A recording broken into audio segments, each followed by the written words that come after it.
I hate to have everybody sit down from the lunch because we're having such great conversation. And I'm just personally excited about how this morning has gone. I hope you guys are and that's the wrong term, guys, but I hope everyone's enjoying the start of this convening. I think we're bringing a lot of powerful information to everybody. Everybody brings their powerful information to us. It's a great exchange. I'm excited. So I'm back because I want to reintroduce the video that we tried to introduce earlier. I'm in the video, so I got to introduce it. So hopefully, it explains what we're about as an alliance, and we want you to join with us in that alliance. The alliance is about the mission. It's not about what we're doing individually. It's about the collective effort to build housing and to build home ownership in our communities. It's not about party. Yesterday we met with Maxine Waters, who, in my view, hopefully will be the chair again of the Financial Services Committee, and her whole focus is on housing. She had 3 committee members in the meeting. She had 3 of her own personal staff in the meeting. She had her chief of staff in the meeting, and she stayed there for like 45 minutes. So to have someone that powerful spend that much time with our group says something about the respect that we're already developing as an alliance. We met with staff of Speaker Johnson. We're amazed that we got the meeting. It's not normally with somebody we talk to. But there are different ways of gauging the wealth gap. It's not all racial. Some of it's gender. Some of it's geographic. And one of the things that he's concerned about is rural housing. So if that brings him to the table, that gives us a chance of developing some bipartisanship. So we need to have that kind of conversation with that side as well. So that's why I'm excited. Please enjoy the video of our alliance. And then we're going to bring up John Gamboa, the godfather of our effort, to introduce our guest speaker. Thank you.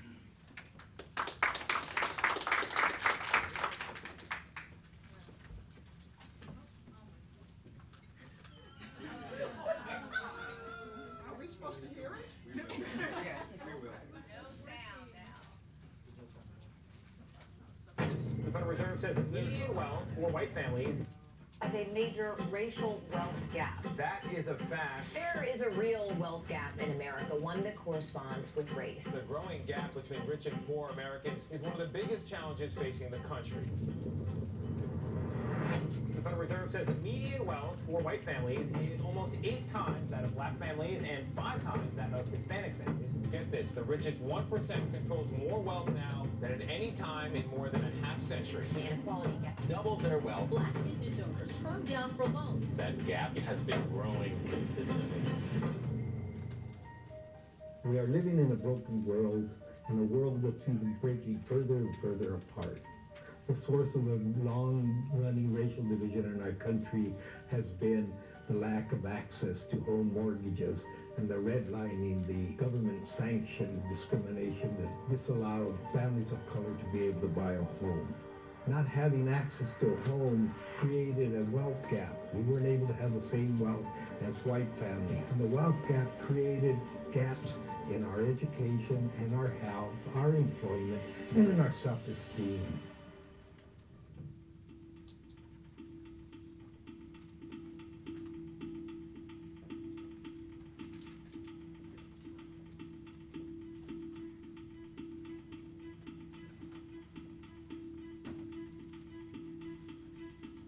So how do we close the racial wealth gap here in the United States?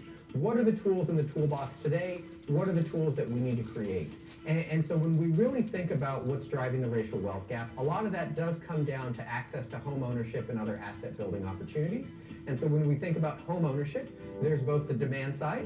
Can you access a mortgage to purchase a home? And then there's the supply side.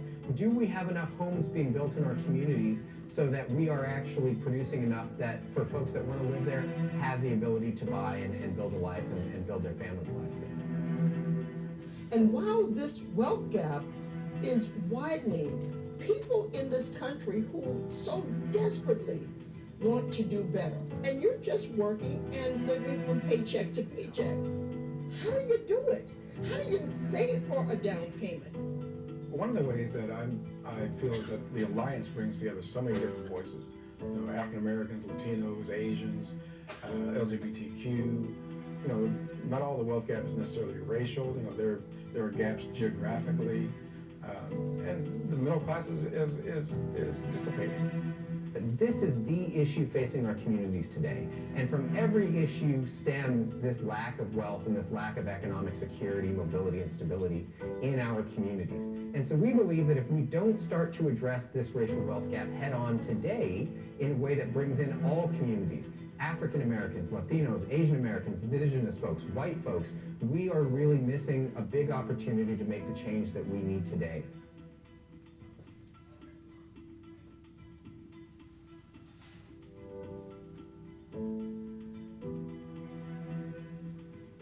In the near term, it's been all of these devastating Supreme Court actions that have taken away the mechanisms that we've been using to fight for more rights and more access to capital, access to health care, access to education. All those things are falling by the wayside. We've got to find new ways to deal with this colorblindness that the Supreme Court has forced on us.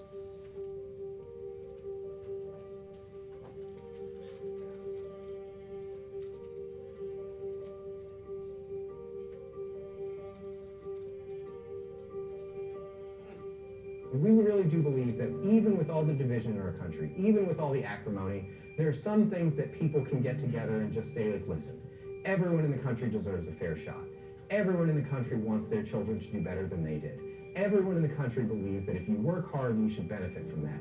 We can come together, stand up tall, work together through this alliance to close the racial wealth gap. By working together for one of the first times ever in unison since the Civil Rights Movement, which was a different movement.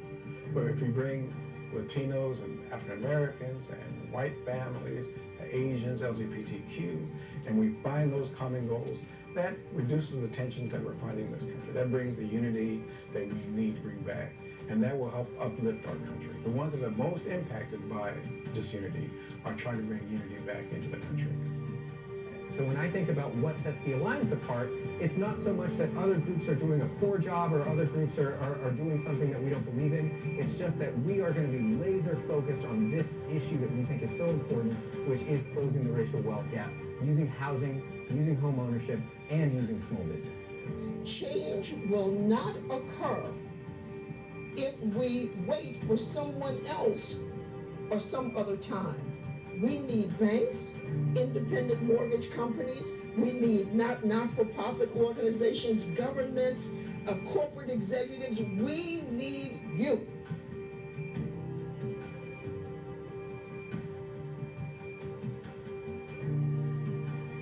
We all rise and fall together.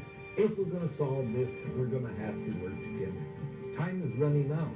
We need to start today. If we're going to solve the problems that our children are going to inherit, we need to start working together today.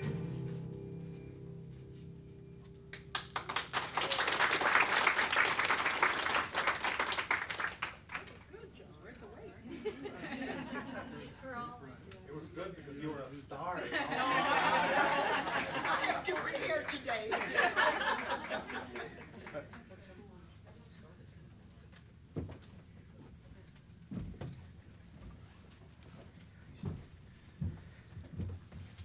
This is a unique opportunity for me to be introduced someone that I think so highly of. But before I introduce him, I want to share a little bit. And Marcos and Brian had mentioned it's we got floored by a last-minute invitation to meet with Speaker Johnson and his cohorts, his policy directors, etc. So when I told Richard, you know, I got a meeting with Mike Johnson. What do we do? What do we say? And so Richard says, ask him a question. Ask him who won the last election. And I said, no, I'm not going to do. I'm not going to do that. And the other advice I got was, what does he want to meet with you? And I told him, well, I think he wants some tips for the next debate. because if anybody can give tips to make a bad debate, that would be me on it. Anyway, I didn't know I was going to be up here, but this is a real pleasure for me to introduce our next speaker on him. He always introduces ourselves. We meet people, and he tells everybody that we're roommates. I said, no, Richard, we're not roommates. People don't understand exactly we're office mates. We share the same office anyway. But Richard is a roommate and an office mate and a very, very good friend on it. A little while ago, I was introduced as a godfather. I think the only reason they said that was because my consigliere was Richard. He has been my advisor, if you will. Every day he comes in and tells me what I'm doing wrong before we have coffee on it. I tease a lot about that, but he has been a really good advisor. And I've been extremely, extremely lucky. I don't remember how we met or where we met, but I was so extremely lucky to meet him. And I was lucky because I was introduced. I read the book, The Color Law. How many of you have read it? Okay. Shame on you, those who haven't, and they're for sale outside in front on it. Be sure to get it because it is the best Bible there is around redlining, the history of redlining, the impact it has on our community on it. And once you get this one, you got to get his next books. He tells us what we can do to start curing the effects of redlining. Anyway, Richard is a nationally known author, and these books are reasons for it on it. So, Richard, without any further ado, I'd love for you to come up and I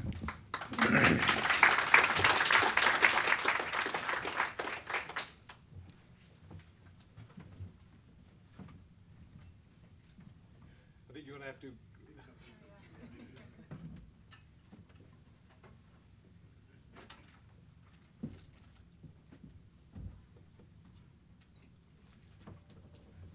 Well, I'm glad there's a pathway here for skinny people. You know, as I age, I get skinnier and skinnier and shorter every year. Well, I want to thank my beloved roommate for that wonderful introduction.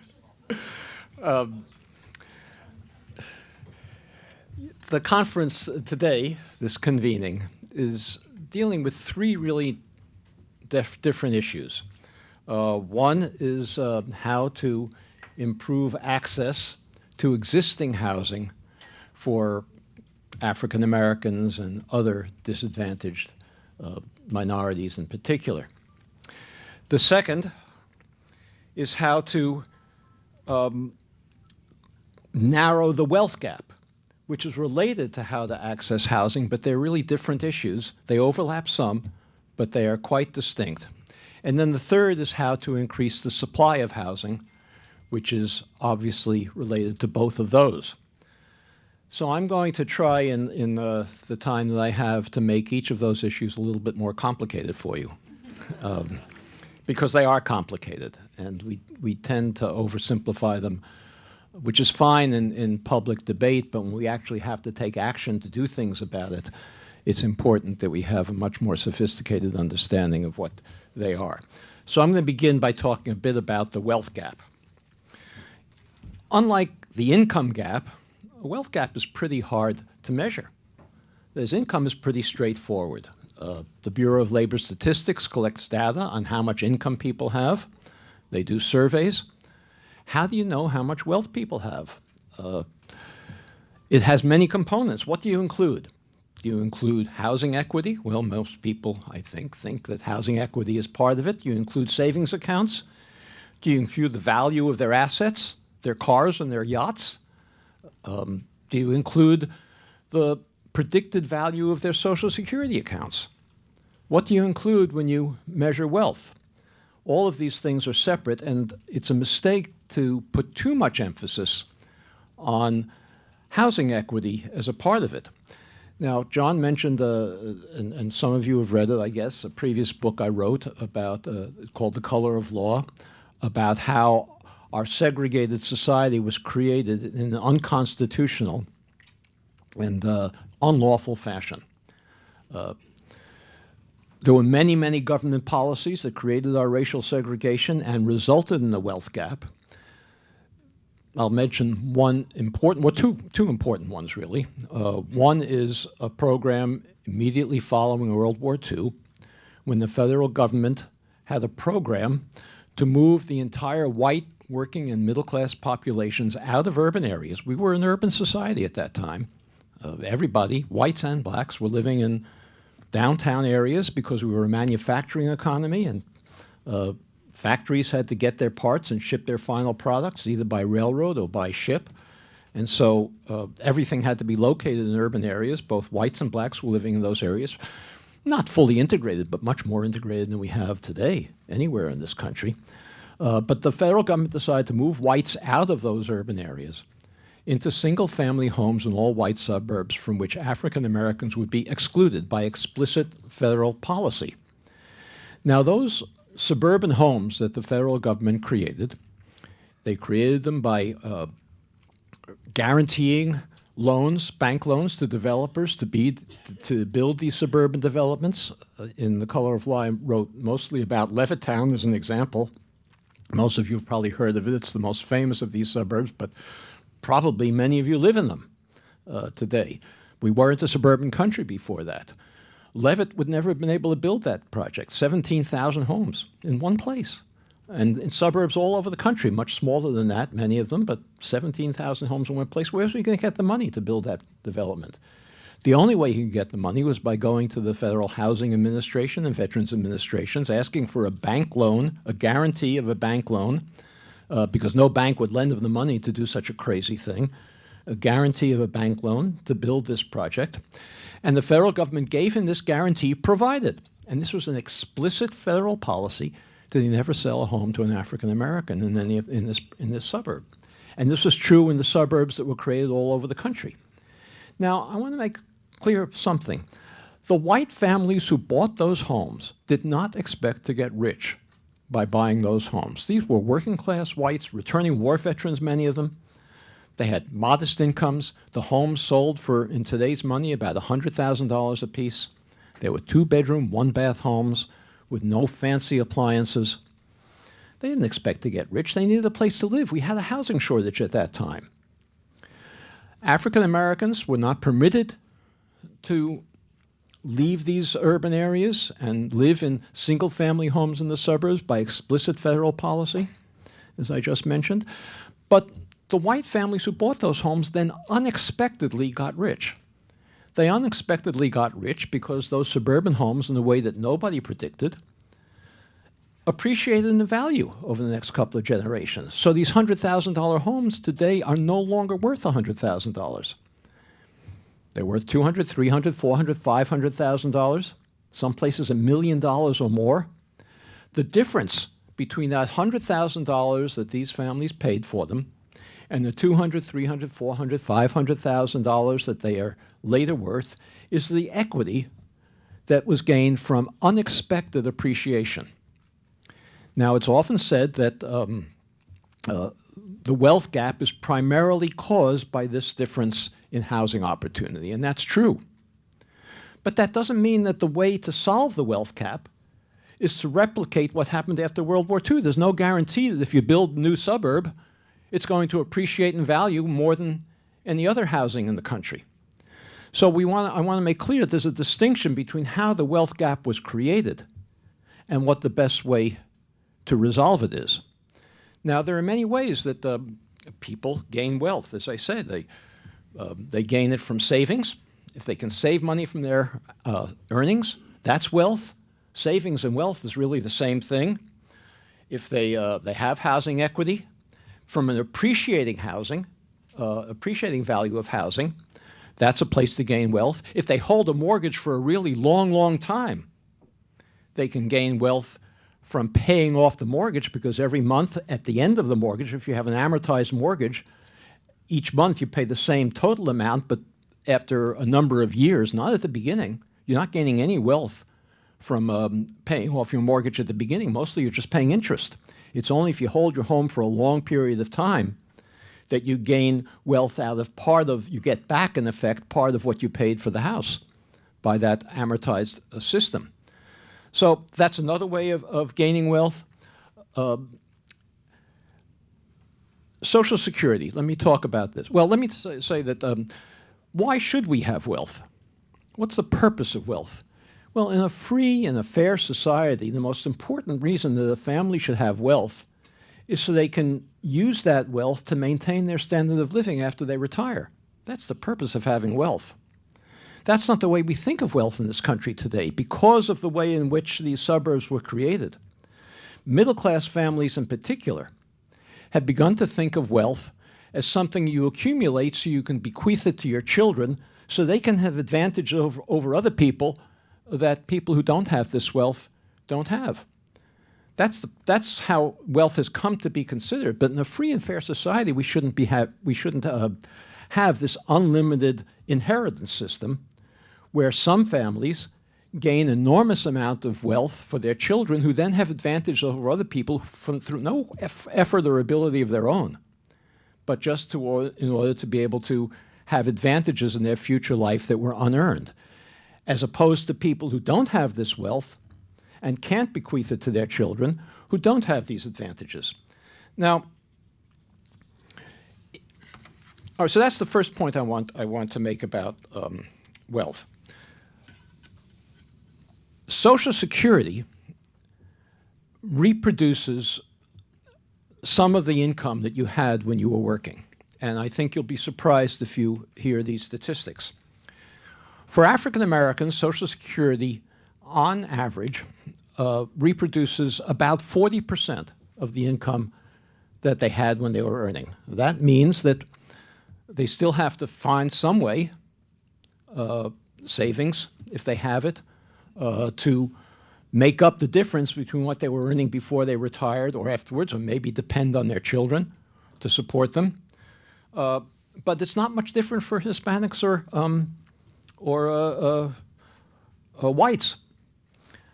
Hispanics, I said 40% for African Americans, is about 50% for Hispanics, and also 50% for whites. So all people gain from Social Security, from their savings and wealth, about half the income that they gain, that they earned when they were working. Let me say, I'm not giving you statistics on Asians because, as you heard earlier in the terrific presentation that Hyepin made, that there is such enormous range of experiences of different. The Asian category is you'll forgive me, it's a nonsense category. There are so many differences in the ethnic and national backgrounds of Asians, and the government just collects data on Asians. So it's really very difficult to talk about Asians in the same way that we can talk about Hispanics or African Americans. So you have to understand that many of the things that I'm saying about African Americans in particular and Hispanics as well apply to some Asians and some Asian national and ethnic groups, but not to all of them. So just understand that as I go on. So why is it that despite the fact that whites have so much more wealth on average than African Americans and Hispanics, that when they retire, all these groups have roughly the same amount of savings, of wealth to support themselves relative to their previous income, then have roughly the same. The reason is, there are two reasons. One is African Americans have lower incomes to start with. So they need less wealth to reproduce the incomes that they had when they were working once they retire. The second reason is that we have a progressive Social Security system. So Social Security makes up a higher proportion of African American pre-retirement income than it does for other groups. And so for that reason, all groups are short in this unfair society that we have of the income that we need to reproduce, to maintain our standard of living when we retire. Well, how could we improve wealth in addition to trying to reproduce this unique historical development of the post-World War II period of putting people into homes that appreciate rapidly in value? Well, there are lots of ways to do it that we don't ordinarily think about when we think about wealth.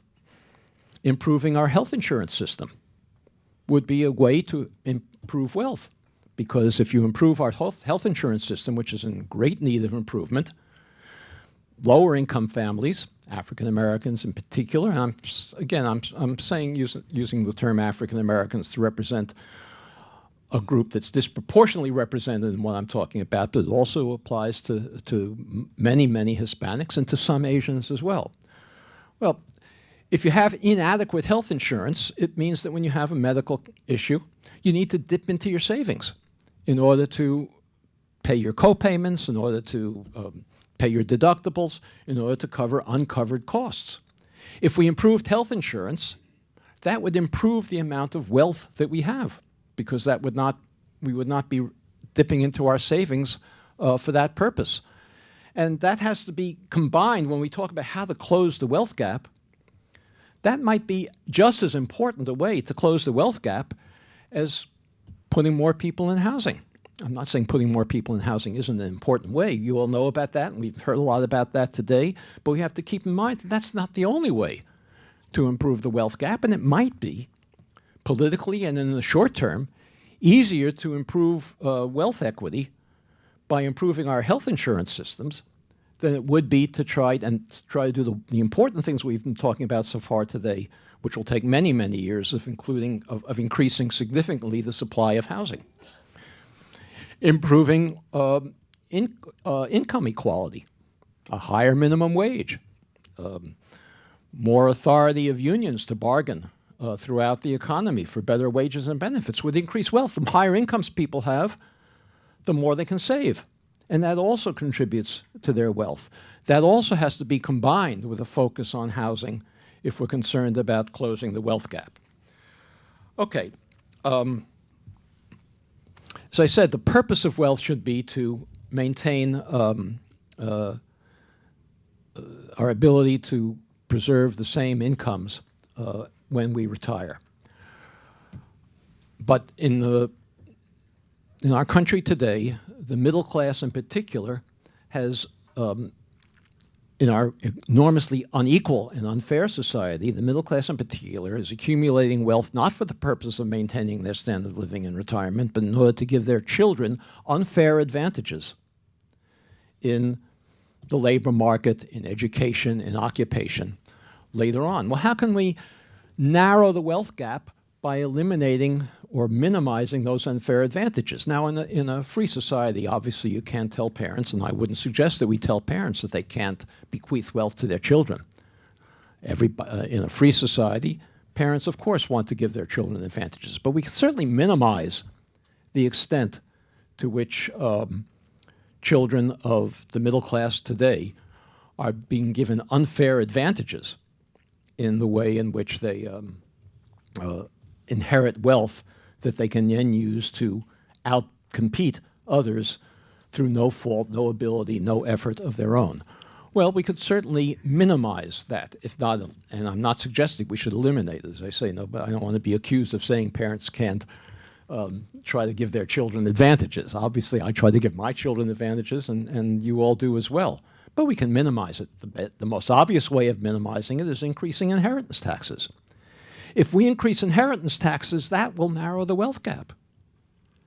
And we shouldn't ignore that as a policy objective, which might be easier to accomplish in the short run than the very, very important object that we all have of increasing the supply of housing, which would do it as well. So we have to, I think, have a more sophisticated understanding of the wealth gap, including not only equity in housing, but things like health care reform, retirement improvements, pension improvements, and increasing inheritance taxes, which, of course, in the last few decades have been reduced. We've reduced inheritance taxes. We've exempted much, much higher amounts of wealth from being taxed when passed on to undeserving children, and every child is undeserving of getting a big, okay. All right, well, we know that today about 75%, we've heard these statistics before, they vary by a few percentage points, about 75% of white households own their own homes. For African Americans, it's only about 45%. For Hispanics, it's roughly a little bit more. It's about 48%.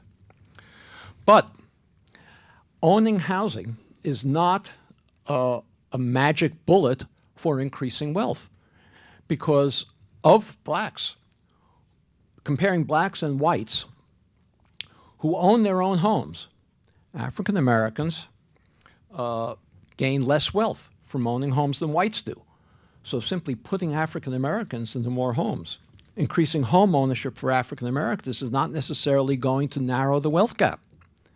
Why do African Americans have less wealth as a result of home ownership than whites? And I'm not just talking about the historical, although it's related to the historical events that I talked about earlier that created a white middle class, suburban middle class that gained from accidentally appreciating homes. It's because homes in white neighborhoods, typically even today, appreciate in value faster than homes in minority neighborhoods.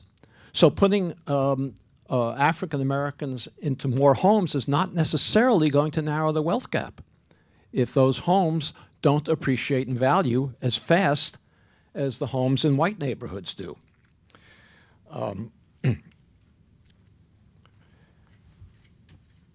As I say, black equity, I'll just give you statistics. For black equity in owning a home is only about 60% of white equity from owning a home. For Hispanics, it's about 66%. Now again, this is only theoretical wealth, the wealth you get from owning a home, because you only get that wealth if you sell your home. It doesn't help you necessarily maintain your income when you retire. If you do sell your home, and in order to use it for income when you retire, the wealth that you've gained, you've got to use some of that to buy another home. So it's really theoretical wealth that you have from the equity that you have locked up in a home. What you need in order to support yourself after you retire is liquid wealth. And home equity is not liquid wealth. It's not liquid savings. It's just a theoretical paper wealth. It's not the most important thing we need to do to equalize this society. Now, we can't, with housing policy, solve the enormous economic inequality we have in this society. That's a job for economic policy. And it's a mistake to think that home ownership itself is the major vehicle for narrowing our economic inequality. It's part of it. I'm not certainly trying to throw cold water on the idea of home ownership. That's the purpose of this meeting. It's something that I've spent a lot of time writing about, and it's the reason I wrote the Color of Law. But I want to avoid overemphasis on it. There are many, many other things when we have a broad picture that we need to think about when we talk about narrowing economic inequality. Now, not only do African Americans tend to live in neighborhoods that appreciate in value more slowly than whites do, but they also tend to have homes of lesser value in the first place because of the neighborhoods in which they live. And so for that reason, and as well, home ownership itself is not a magic bullet for increasing wealth. Now, you may think I'm not enthusiastic about home ownership. It's quite the opposite. I think home ownership is a critical object for people who are concerned about social justice. Not primarily because it's a magic bullet for wealth. People who own their own homes are more stable. They're more invested in their communities. They're more invested in their children's schools and more active in their children's schools. They're more active in community groups that do good in their neighborhoods. They're more likely to vote. When we think about increasing home ownership, we ought to be focused, I think, much, much more on these other impacts of home ownership than simply thinking that it's going to itself narrow economic inequality. Home ownership is critical, and one of the reasons why we have such an unequal society politically the people who own homes are much more active. I mean, you know this, I'm sure, from looking at all the statistics about the upcoming election. Homeowners are much more likely to vote than renters. Much harder because renters are not as invested in their communities as homeowners are, and so are much less likely to be active in taking part in political affairs as well as in community affairs. Now, the policies I described before are unconstitutional. They're unlawful. In The Color of Law, I described not just the policies I talked about before, the Federal Housing Administration and Veterans Administration subsidizing the suburbs. It's entirely an unconstitutional system. There's a recent article published by a housing expert talking about and claiming that the government really wasn't responsible. It was all private actors. It was all real estate agents and developers. Well, it's true. The real estate agents and developers were the primary implementers of government policy, but they were required by government policy to be those primary implementers. I used the example a few minutes ago of Levitt and building Levittown. Well, Levitt was a bigot. Left to his own devices, he wouldn't have sold a home to an African American. This was true of most of the builders at that time who built the suburbs. They wouldn't have sold to a non-white person if they had the opportunity to discriminate. But they didn't have the opportunity on their own. They were required to. And if the federal government had fulfilled its constitutional obligations, its legal obligations, and told Levitt, okay, we'll guarantee your bank loans provided you sell on a non-discriminatory basis, bigot or not, he would have had to do it. So saying that the origins of this was private activity, not government, is nonsense. I'll give you another example. The real estate industry was the prime mover of and still is the prime mover of discrimination in housing. Real estate boards, real estate agencies refused to show homes to African Americans in white neighborhoods. They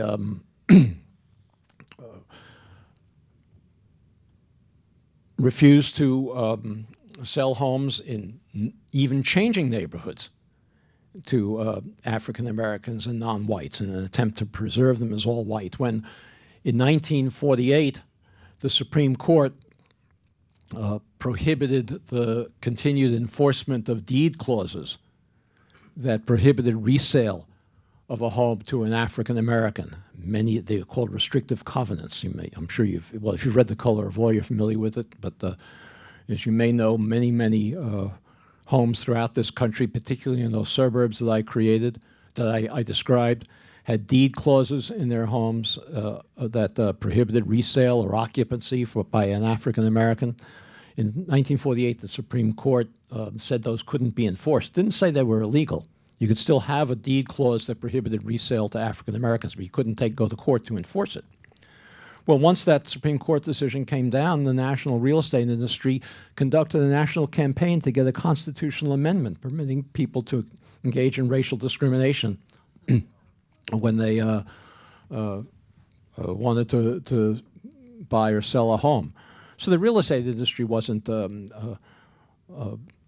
guilt-free in this, but every real estate agent, every real estate broker is licensed by a state authority in this country. You need a license to practice, to sell real estate. Brokers need licenses and their agents need licenses.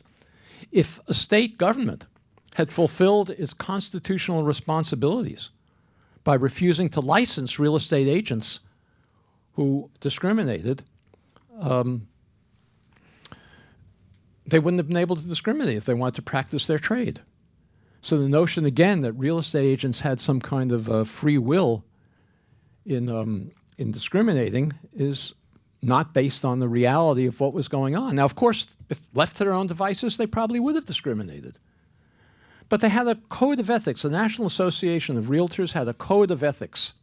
Listen to this. National Association of Realtors had a code of ethics in the mid-20th century that prohibited realtors from selling homes in a white neighborhood to a black family.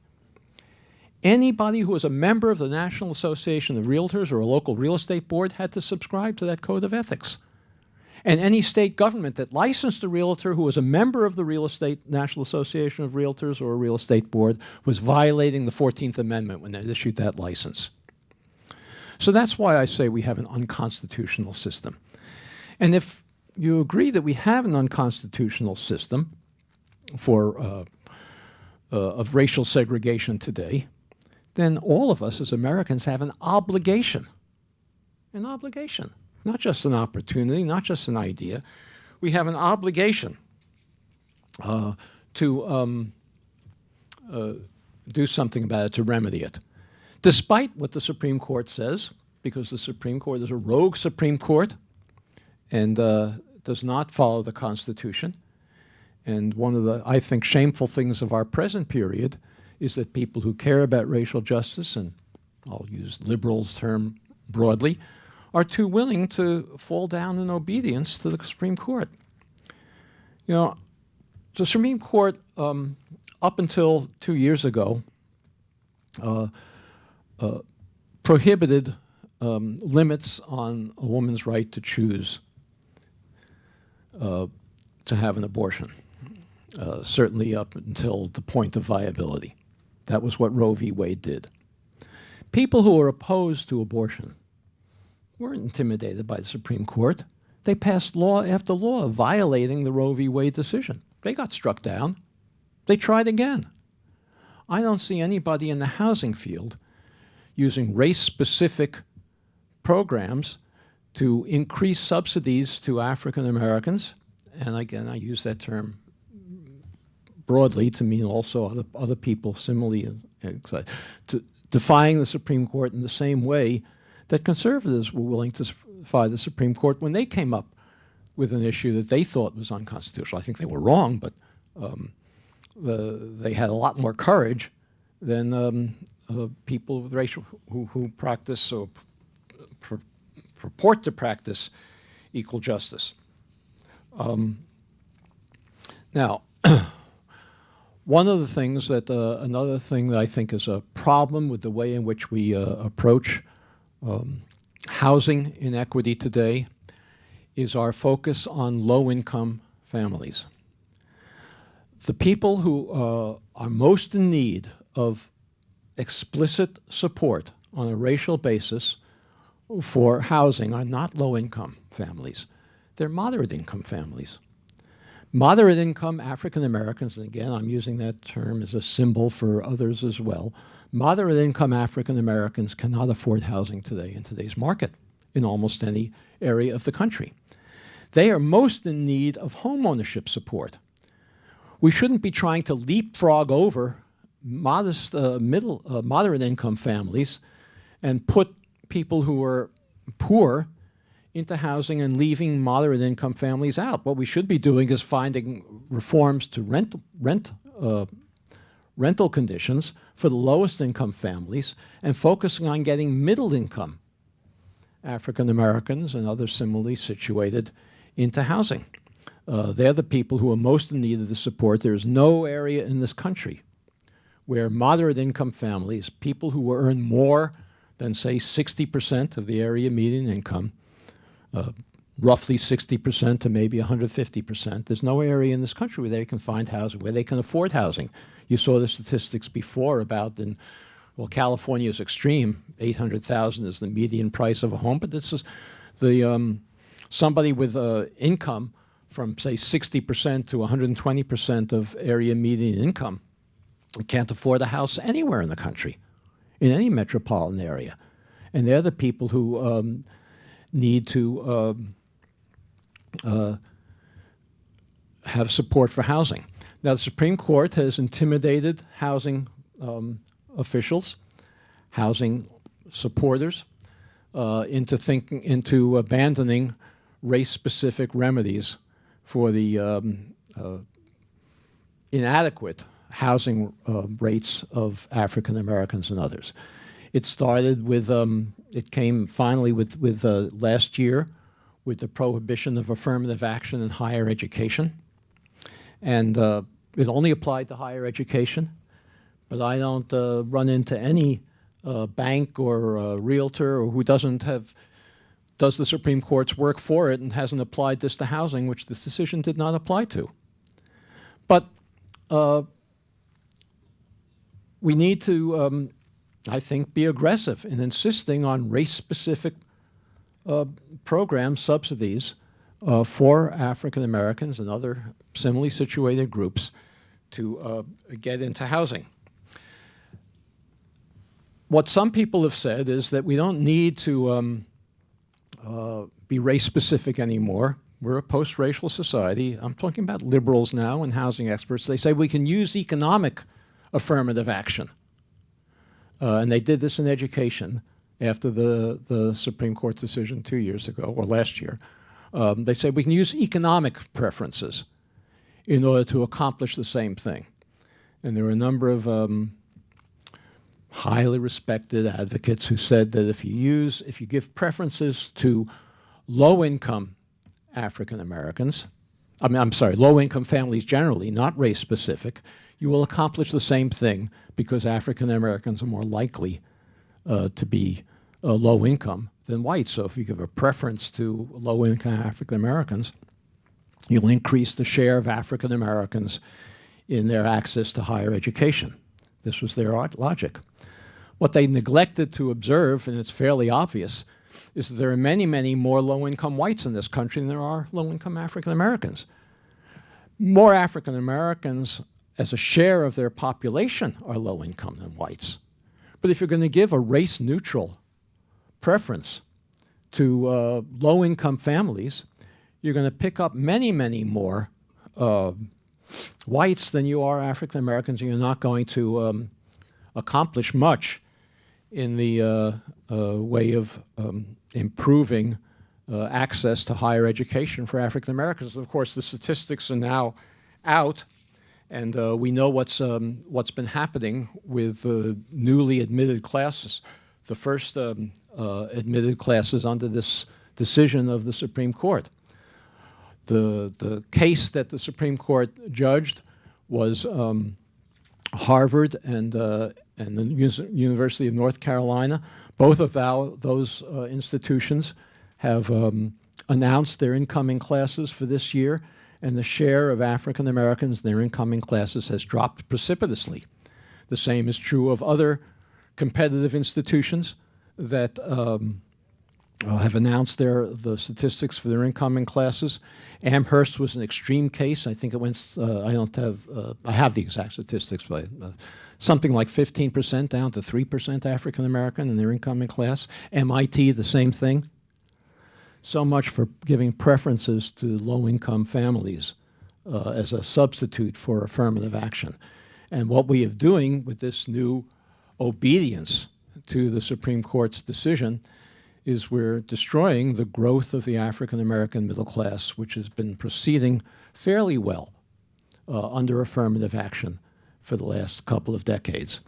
Well, the same logic is being used for housing.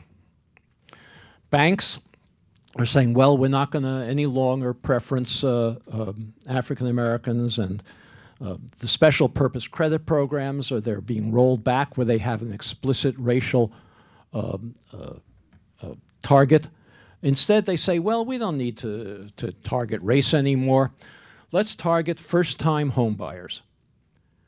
First-time home buyers, if we do that, we'll accomplish racial equity because more African Americans, a larger share of African Americans are first-time home buyers. Well, I have a secret for you. I was a first-time home buyer at one time. So was Bill Gates. So was Michael Bloomberg. Every white homeowner at one time was a first-time home buyer. And if you have a preference for first-time home buyers, you're not going to accomplish much in the way of racial equity. Even if you have an income cutoff, you're not going to accomplish much because, as I said before, many, many more whites in this country have low incomes than African Americans, not as a share of their population, but as an absolute number. So if you preference first-time home buyers, even if it's lower income first-time home buyers, you're going to do very, very little to narrow the housing gap that we presently have. There's no alternative but race-specific solutions, and that's going to take courage. It's going to take courage to defy the Supreme Court. And if enough banks do it, they'll overwhelm the ability of the anti-affirmative action lawyers to challenge them and to enforce the Supreme Court ruling. But that's the kind of courage that's needed in the present period in order to preserve the goal of increasing African American home ownership. I think that last year, about 35% of all home buyers were first-time home buyers. Only 11% of all first-time home buyers were African American. So privileging first-time home buyers is not going to do it. First-generation home buyers is much more difficult, but again, first-generation home buyers will eliminate many African Americans who need support to buy housing in the current market. Many African Americans whose parents owned a home in a low-income, segregated neighborhood where the housing prices were low or where they didn't get much equity need the ability to get support to buy housing. Are you standing there because I'm going on too long, John? Okay, all right, okay. I'm always afraid of John. You know, he's...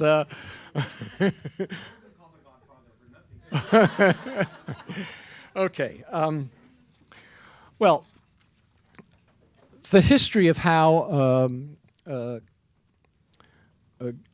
government action created segregation, its unconstitutional fashion, and our obligation to remedy it was mostly described in a book called The Color of Law that I wrote a few years ago. When I gave talks about it, and I went into much more detail than the brief things I just talked about a few minutes ago, there were many, many more federal government, state government, local actions that local government actions that created the segregation on an unconstitutional basis that we have today. But when I gave talks about it and went through many of these public policies that unconstitutionally created segregation, people typically ask me, well, what can we do about it now? And so as a result, I felt, even though it was time for me to retire, I postponed it a little bit because I had to write a sequel book to try to help them answer that question. And I recruited, I don't know much about housing. You know, I know the history, I know the constitutional context, but I needed a housing expert to co-author a new book with me. And it just so happened I found one in my household. My daughter is a housing expert.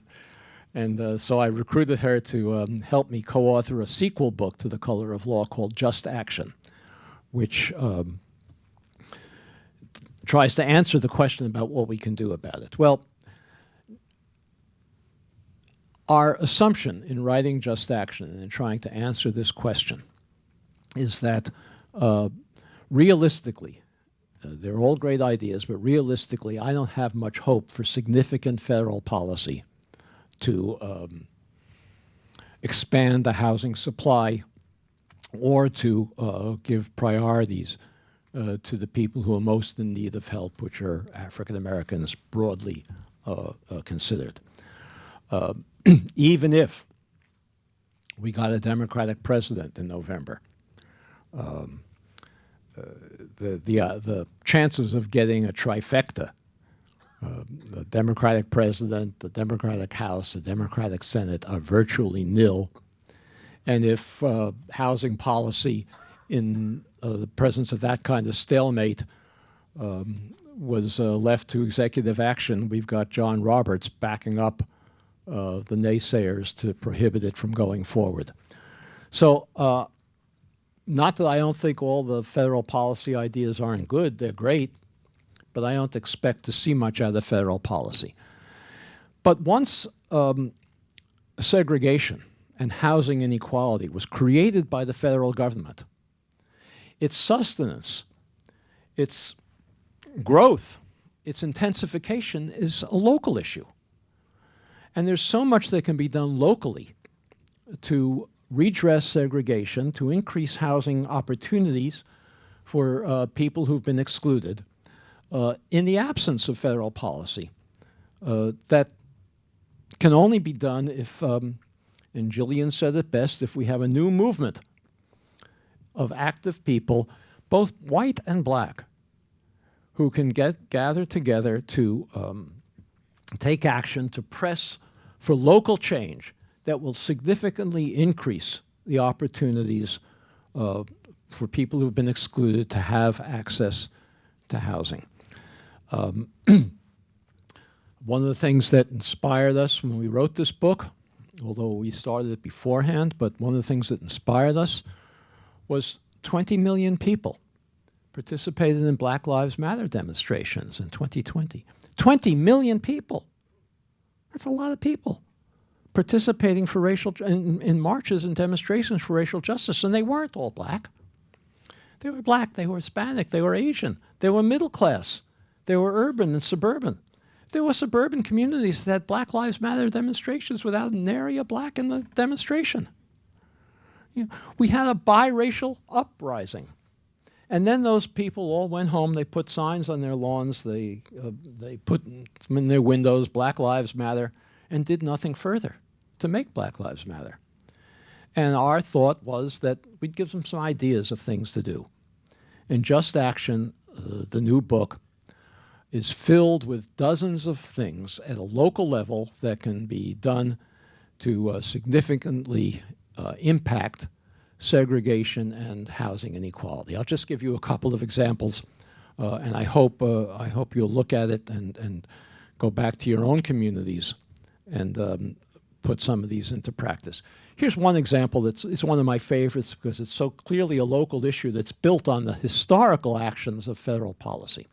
The federal government created, as I said, racial segregation, the suburbanization of whites only, the exclusion of African Americans. Well, we have a discriminatory property tax system today that builds on the segregation that the federal government created, but it's a purely local issue. The federal government has nothing to do with property taxes. African Americans typically pay property taxes at a higher rate relative to their the value of their homes than whites do. It's a discriminatory system. Why is it?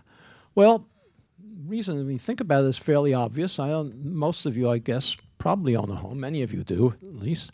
How often does an assessor come by to look at your home and do a reassessment? Every 10 years, maybe? Every 15 years? Most cities and counties don't do annual reassessments. What they do is they do an assessment, like I say, every 10 years maybe, sometimes 5 if you're lucky, and then they adjust it for inflation every year. Well, over the years between assessments, whether it's 5, 10, 15, 20 years, properties in white neighborhoods tend, as I said before, to appreciate in value faster than properties in black neighborhoods. The result is that white homeowners typically have assessments that are much lower than the actual market value of their homes than families in black neighborhoods who have assessments that are closer to the market value of their homes. The result is that African Americans are paying higher property taxes. They have an assessed value that's a higher rate relative to market value than white families do. Now, county assessors and city assessors know that they're operating a discriminatory system. This is no accident. Economists have demonstrated this for cities all over the country and counties all over the country, how much of excess property taxes African Americans in low-income neighborhoods pay. Not a secret, I interviewed, and I quote in Just Action, the county assessor in Cook County, where Chicago is located? He says, yeah, it's discriminatory. What was the solution? Well, he said, maybe we should improve the curriculum in schools so that children get better educations in segregated schools. That was his solution for the fact that he was collecting excess taxes from homes in African-American neighborhoods. Well, this is a purely local issue. The federal government has absolutely nothing to do with property taxes, with assessments. It's a purely local issue, and the only way that we're going to reform the assessment system is by a local movement of engaged activists, black and white. African Americans, Hispanics, Asians do not have the political power on their own to make these kinds of changes, to affect these kinds of changes, certainly not in Cook County and not anywhere else in the country that I know of. So we need a biracial movement. The Black Lives Matter demonstrations that I mentioned before indicates that there's a potential for that biracial movement. Somebody said to me the other day, yeah, but we have a big backlash now. That's right, we had a big backlash. We have a big backlash. We took 10 steps forward, and now we're taking 3 steps back. We're still 7 steps forward. There's much more awareness in this country today and obligation on the part of the people to do something about racial justice than there ever has been before in American history. And we are foolish if we don't take advantage of that support, black and white, to mobilize local organizations and movements to redress segregation in the way I'm talking about. So that property tax assessments is one. And by the way, that will help with the wealth gap. Because if African Americans have to pay less taxes, they'll have more money to save. They'll have fewer foreclosures, fewer lien sales because they can't pay excessive property taxes. That will make a big contribution to narrowing the wealth gap. I think it's a priority issue. Well, I know you will, we've talked already today about zoning reform, so I'm not going to go into it, but clearly that's a big focus of local activity. And I was very impressed when Gillian talked about having just one person come to a planning committee meeting. There are people in every community who support inclusion. My daughter Leah, Leah Rothstein, who co-authored this book with me, and I have a column that's on Substack that she wrote. She went and interviewed people in a community in California called Menlo Park. In Menlo Park, and this relates to something else you heard before about churches that have lots of property that can be used for additional housing. Well, it's also public authorities that have lots of unused land that can be used for housing. There was a school district in Menlo Park that had a lot of vacant land. Families, I guess too many cat ladies not having enough children, but you know, they were closing schools and they had vacant land. And the school district decided but the other thing that was going on, in addition to having this vacant land, is they had trouble keeping their teachers and staff because nobody could live in the community. It was too expensive. They had to commute too far in terrible traffic. So the school district came up with the idea of building housing for its staff on its vacant land. And they made this proposal, and some NIMBYs circulated a petition to get a proposal on the ballot that would prohibit any rezoning anywhere in the community. They would prohibit this from being done. Now Menlo Park, I don't know how, well, some of you are from California. This is a rich, elite, white community. You would think that the whole community was NIMBYs. Well, a few people, and well, I'm embarrassed to say this, but you know, they had a study group reading The Color of Law, and they decided they were going to do something about this. So they began going door to door to their in their community. The initiative was on the ballot, prohibiting any rezoning for any purpose in the community.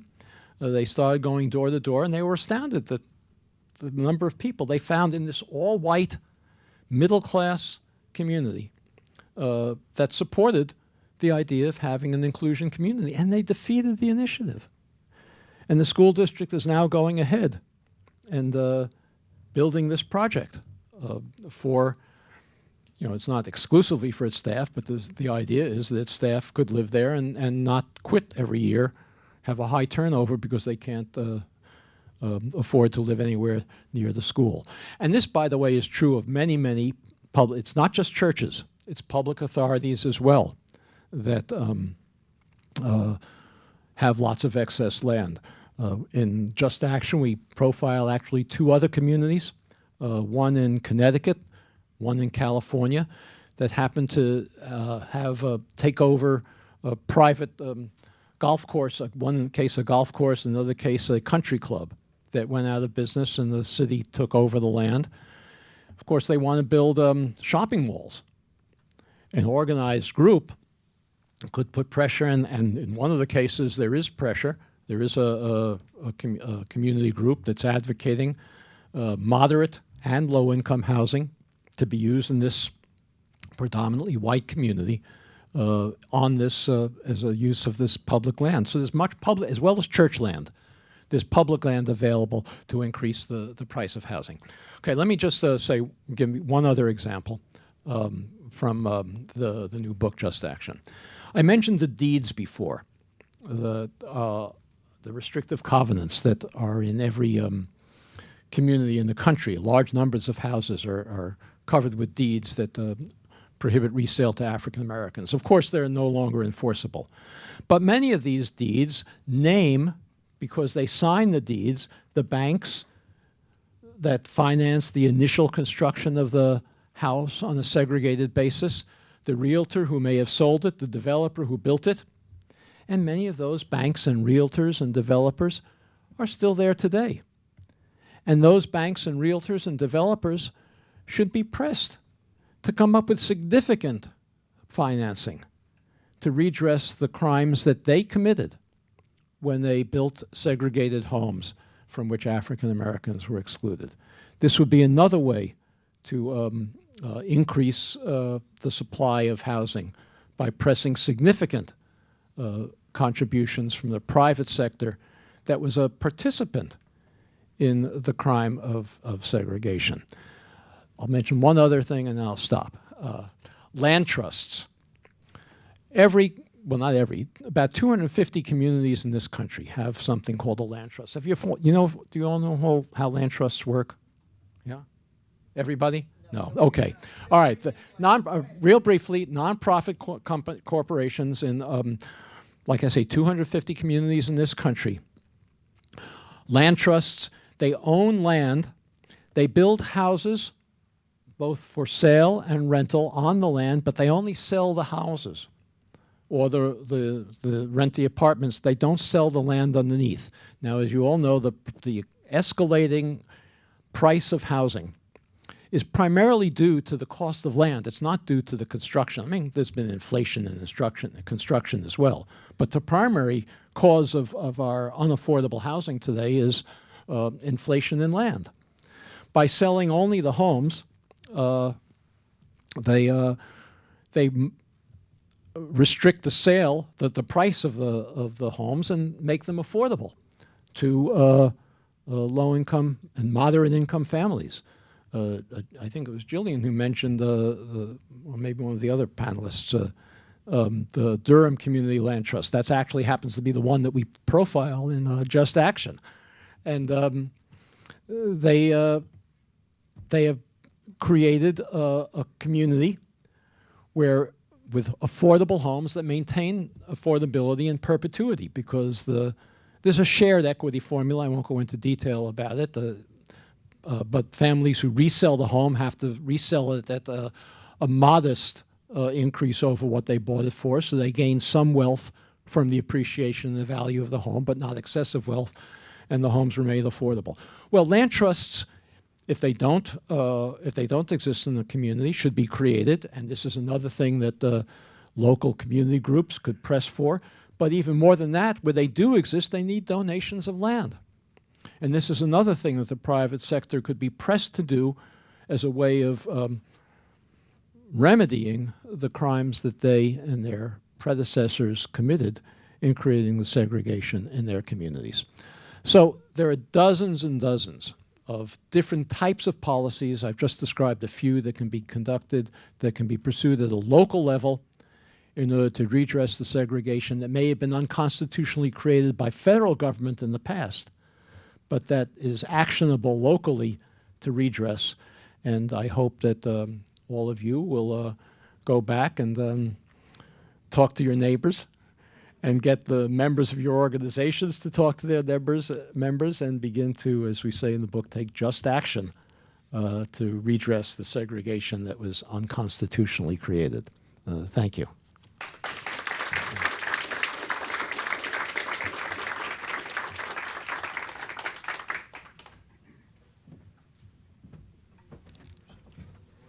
Actually, can we give Richard one more round of applause? There were a couple points. Richard and I, we get Thai food in Berkeley every year. There were a couple points where I might disagree with Richard, and we'll discuss it over Thai food. But anyone who stands up without slides and speaks on the number of topics at the depth that Richard did, I think deserves one more round of applause. So, my quick takeaways from what Richard shared are, first and foremost, your kids are not that special. We give them too much, and we need to give them less. Two is that we're dealing with a really complicated, nuanced topic, right? Like, there are no silver bullets, and we are all here to talk about wealth building. We're here to talk about housing and home ownership. But at the end of the day, we're fooling ourselves and we're doing a disservice to our communities to pretend that this is a simple topic, to pretend that there's one way to do it and to pretend that there's a magic wand that we could wave to fix all of these problems.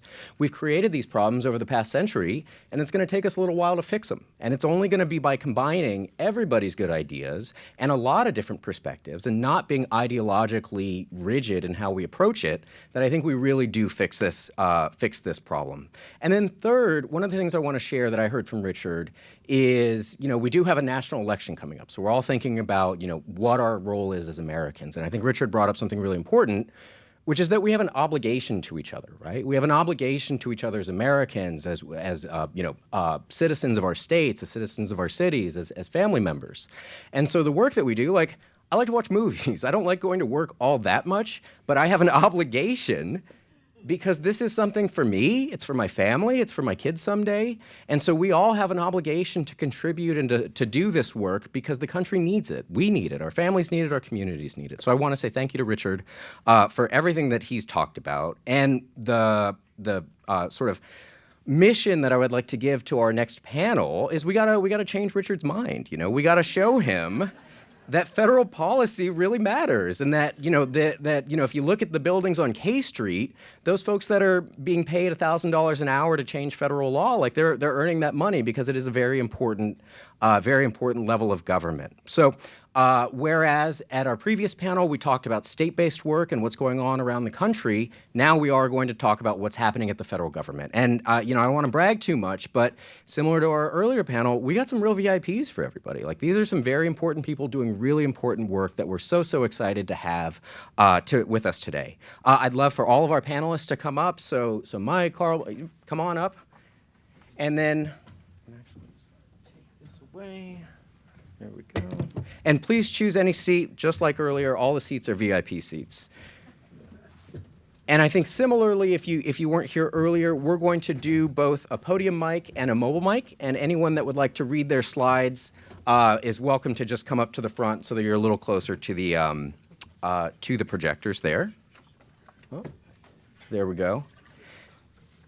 So, without further ado, and of course, we've all attended conferences before, so since we're going without a break, if you need a bio break, you need to grab water, whatever, feel free. So we're just going to go ahead and jump into it. But our first panelist that I'd like to welcome up is Mike Kingsella. Mike is the Chief Executive Officer of Up for Growth, a national cross-sector member network committed to solving the housing shortage and affordability crisis through data-driven research and evidence-based policy. Previous to Up for Growth, Mike was the executive director of Oregon Smart Growth. He has a Bachelor of Science in Community Development and Real Estate from Portland State University, and we're so excited to have him today. So, Mike. Thank you, Adam. Thank you. All right. Well, thank you, everybody. I'm not sure if there's a clicker for the slides, I can Adam, just say next or slide, yeah. I can just say next slide. Okay. Amazing. Thank you. Well, thank you, everybody.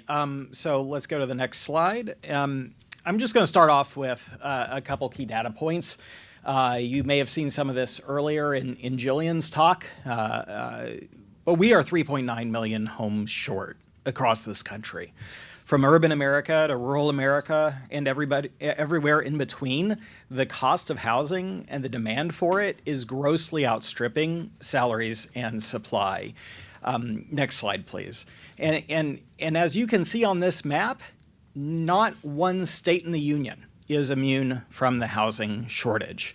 We're seeing it show up in cost burdening. 50% of American renter households paying more than 30% of their gross paycheck on rent. A full quarter paying more than 50% of their gross paycheck on rent. Think about that. In 1960, a full quarter of renter households were cost burdened. Today, that same number pays more than half of their gross paycheck on rent. So now we think about this in context of wealth building and the wealth gap that we are all gathered here today to address. And when you are paying 50%, 40%, 30% of your gross paycheck on rent, how are you going to buy a starter home? How are you going to even enter home ownership? But it gets worse. In places like Idaho, in Montana, in Vermont, in Maine, in Georgia, in Alabama, it is now such that those same barriers that have limited rental housing production and preservation are limiting the ability for home builders to meet the market where it's at. You know, news all over the country, USA Today, Washington Post, we've seen articles about there are no starter homes. I think the average median price for a new home is pushing, what, Carl, $500,000 around the country? So if you're not able to save for that first down payment, you're not able to even dream of getting into a $500,000 home. We have a problem that is national in scale. It's not coastal, it's not urban, it's an American kitchen table issue confronting Americans coast to coast. Next slide, please. So what happens when this housing is unaffordable? I mean, we all know that the effects are myriad. Richard articulated much of this in his talk and in his work. You know, people are forced to drive until they can qualify for housing that they can afford, increasing commute times, depleting personal and household income, taking its toll on the environment. Young families are priced out of home ownership, which exacerbates the generational wealth gap. And local economies stagnate because workers can't afford to live where the best jobs are for them. And next slide, please. And from a community perspective, there are strains on social services, economic and displacement and gentrification takes hold. We're seeing worsening houselessness. You can't walk around any major city in the United States from San Diego to New York City and not just see the pain and the harms that are arising out of this housing shortage. And of course, inequity is widening dramatically, due in large part to the lack of access and equitable access to healthy, stable, and affordable homes. So let's go to the next slide. I'm going to stop here and say, you know, we're going to get pretty depressing. So I appreciate you all sitting through this. I will say that, you know I am in a room of optimists when my competition for speaking at this moment is Brooke Shields down the hall, and you're all hanging out here with me. So I feel like I'm in in a room of fellow travelers from that standpoint. So, but why is it, right, that underproduction, the shortage of homes, has more than doubled from 2012 to today, right? Why is it that all of a sudden we are seeing the dream of home ownership going further and further out of reach? Why is it that it's not just the millennial generation anymore, but it's now two whole generations that can't afford a home at the age that their parents did? right? So there's this concept of the tragedy of the commons. Many of you, I'm sure, are familiar with tragedy of the commons, right? You got a scarce resource. You've got a lot of folks who are motivated by self-interest, and they all, drink from the well, or they all harvest the fields, and eventually it's all gone, right? I think there's the Giving Tree is a good example of the tragedy of the commons. The reverse of the tragedy of the commons is what is at play right there, which is where multiple individuals and stakeholders and community have a veto right over a scarce resource. In this case, land for housing, existing housing for preservation, right? And everybody has a say. Can we move forward? A church wants to build affordable housing in their community. Hundreds of people can say no, right? A school wants to build housing for its teachers so that the school can serve the community. Hundreds of neighbors say no. We have neighbors that are posting the sign, "We welcome everyone. We are an inclusive community." And right next to that sign, we have "Vote no" on the next policy upzoning, or "Vote no" on that next affordable community, because we're all for affordable homes as long as it's not in my backyard. And so I would say that very exciting, the work that Gillian and YIMBY Action and the work of Welcoming Neighbors Network and many other grassroots organizations around the country pushing on this needle to get more housing built out of the ground, get more supply online to meet community needs. But their successes are despite these barriers. And so this is where I think we need to, next slide please, talk about the benefits of venue change. So quick example, Up for Growth Action. By the way, I haven't even introduced myself. I'm Mike Kingsella, CEO of Up for Growth and Up for Growth Action, and we advocate for federal policies to move the needle on housing supply.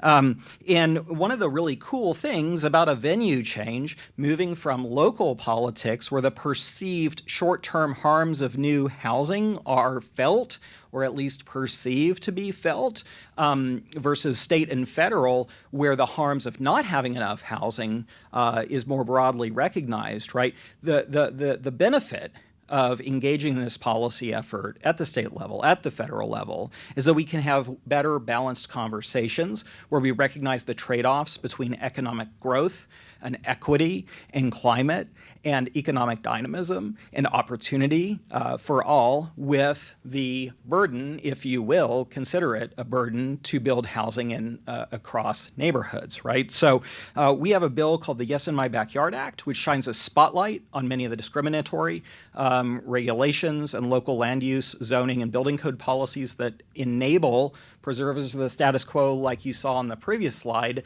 to stymie the ability for communities to meet their housing needs. When we took this bill to Congress, we got it passed out of the House Financial Services Committee on a 48-0 unanimous vote. It's on its way to the House floor right now.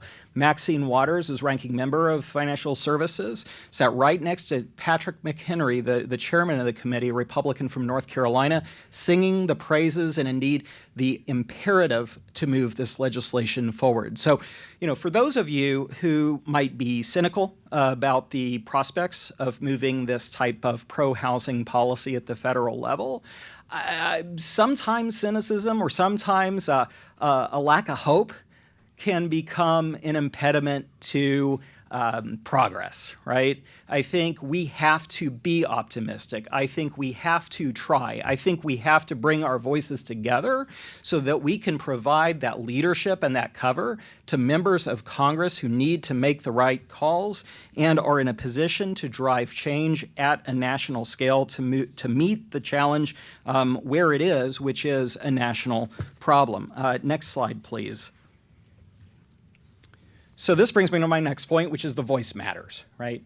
We're a big believer that no single interest organization can move the needle on systemic policy change on their own. This is why, John, your leadership and the leadership of your entire board of directors and team at the Alliance to close the wealth gap is so critical, because we are stronger together. And as you can see on this slide, where did it go?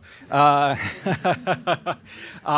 for Growth similarly is a coalition where your laser focus is on closing that wealth gap. Our laser focus is aligned, but specifically focused on increasing America's housing supply, availability, and affordability.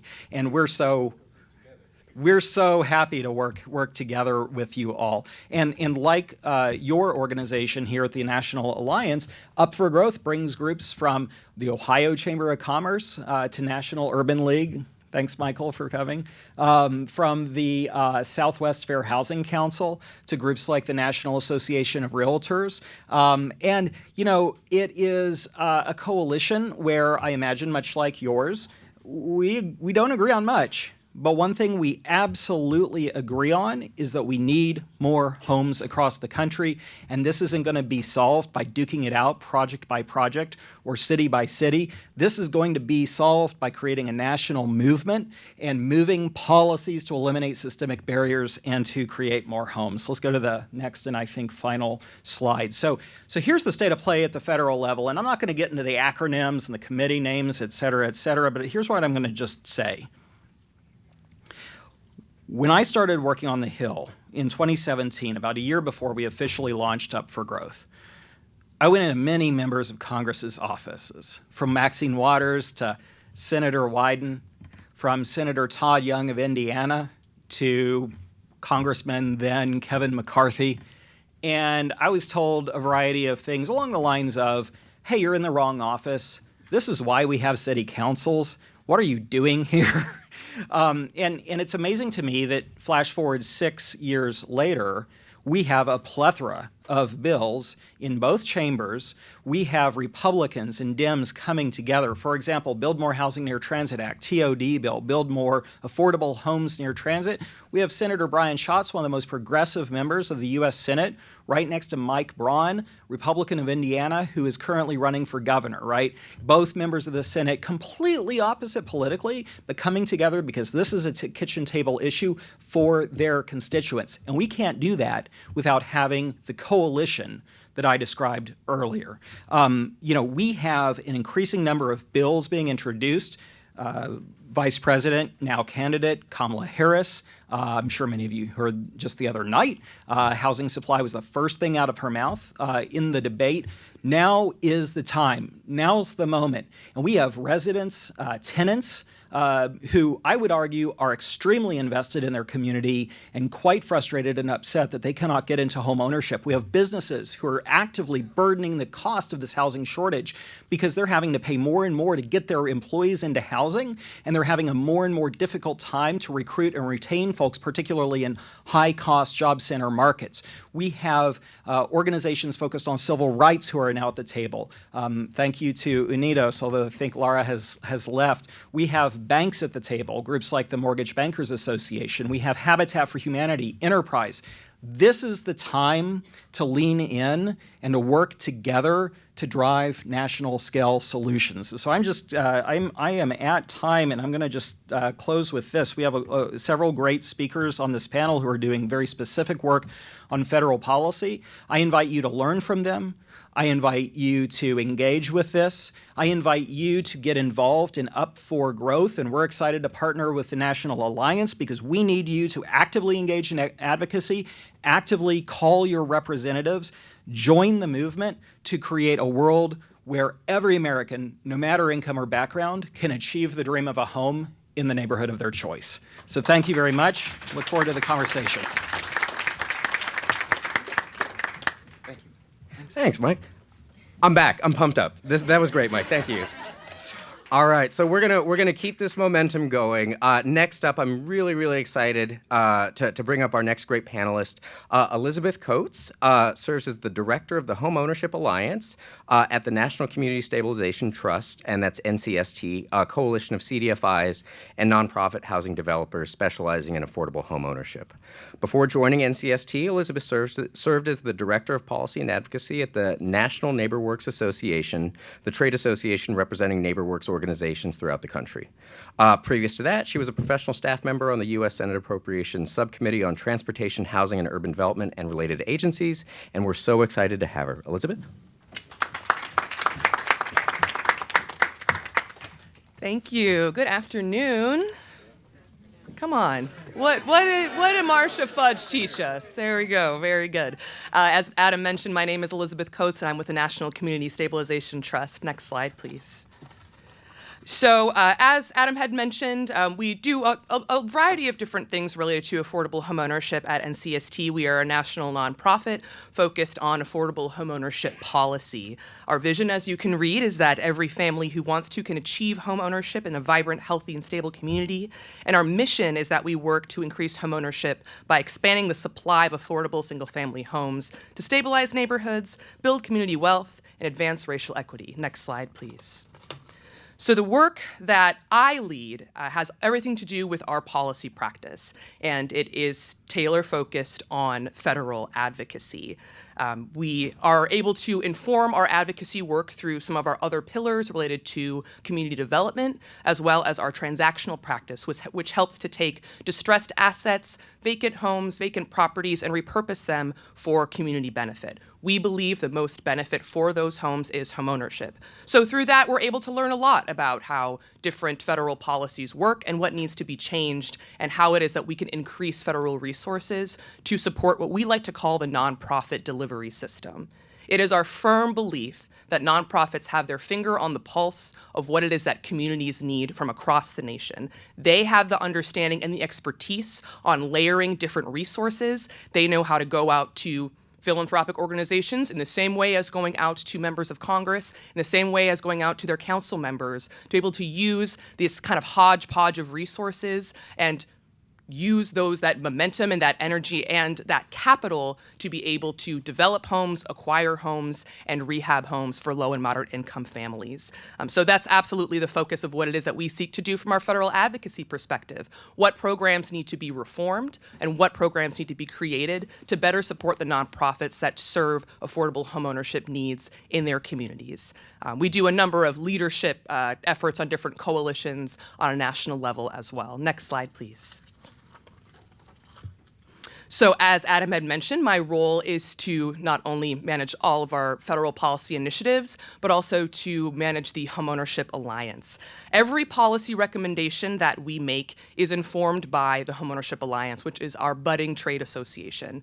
We're made up of nonprofits from across the country with an expertise in affordable homeownership. This nonprofit delivery system are the folks that I listen to when I receive a bill from Congress and they're asking for NCST's endorsement, or when I'm taking a look at a federal comment letter from a federal agency that's looking to improve the nature of an existing program. The Homeownership Alliance is where I go to say, how is this playing out in your community? We've got members, again, from across the nation serving rural, suburban, urban areas, and I will say that we are actively recruiting. So if you are a nonprofit, a 501c3 that does affordable homeownership work, particularly in the development space, adding to the much needed supply, we would love to have you join in our advocacy coalition. Next slide, please. So NCST's #1 legislative priority is called the Neighborhood Homes Investment Act. As Mike had mentioned, there's so much incredible bipartisan energy around housing, and we are very grateful that we're seeing the same thing not only in transit-oriented development or in developing new multifamily structures through reforming the low-income housing tax credit, but now we are seeing energy around the creation of a federal tax credit to support owner-occupied development. So the Neighborhood Homes Investment Act would be a tax credit that would produce new equity investment dollars for the development and renovation of 1 to 4 unit homes in distressed areas, urban, suburban, rural, and tribal alike. So as you can see there, we've got both House and Senate, both Ds and Rs that are on this piece of legislation really leading the charge. This legislation would target communities in greatest needs, really taking a look at the high poverty rates, taking a look at low median family incomes, and low home values. So we have different areas that the neighborhood home credit could be used to really maximize that generation, and most importantly, provide new supply opportunities for low and moderate income families to own and to live in. This tax credit would be doled out by the states. Treasury would give that authority to the Housing Finance Agency or whatever state entity is in charge of doling those credits out. And the allocations would be awarded to project sponsors. That, of course, includes mission-driven nonprofits, as well as other philanthropic or even investor partners as well. And there is a piece baked in the legislation that I really want to make sure that we highlight that prevents displacement. The credit that, say, an investor or a nonprofit or another entity that will take to then do this development, that credit does not vest until the homeowner is moved in, until the house is complete, until all inspection is good to go and everything is ready and turnkey. Only after the fact then does that tax credit is that a benefit to the investor, the project sponsor. So you don't run into issues where you'll have an investor come in to a home, maybe halfway build something up, and then leave before the potential homeowner can actually access that home. Next slide, please. NCST serves as one of the 3 co-leads of the Neighborhood Homes Coalition. So this is the logos that you see on the screen are the national organizations that are supportive in moving the Neighborhood Homes Investment Act to passage. Just a little bit of strategy for you all. 2025 is a big year for tax. The Trump-era Tax Cuts and Jobs Act legislation, all of those provisions are set to expire, which means that the whole tax code is open and it's time for homeownership policy to play ball. So our objective at this point in time, before the end of the 118th Congress, is to generate as much bipartisan and bicameral, which means both sides of the aisle, as well as House and Senate, support for this legislation. So then when the 119th Congress starts in January, we're up and running. We are priority 1 for affordable homeownership tax credit legislation. Something else I want to flag for those of you that might have your phones or your laptops out, if you could look up neighborhoodhomesinvestmentact.org. That is our coalition's website. You'll be able to see a presentation on the function of the tax credit. You'll be able to see all the supporters. And on that first page, midway through, you'll see a link to an interactive maps that NCST has developed. You can zoom in down to the census tract to be able to see what areas this credit could be eligible to help revitalize. Next slide, please.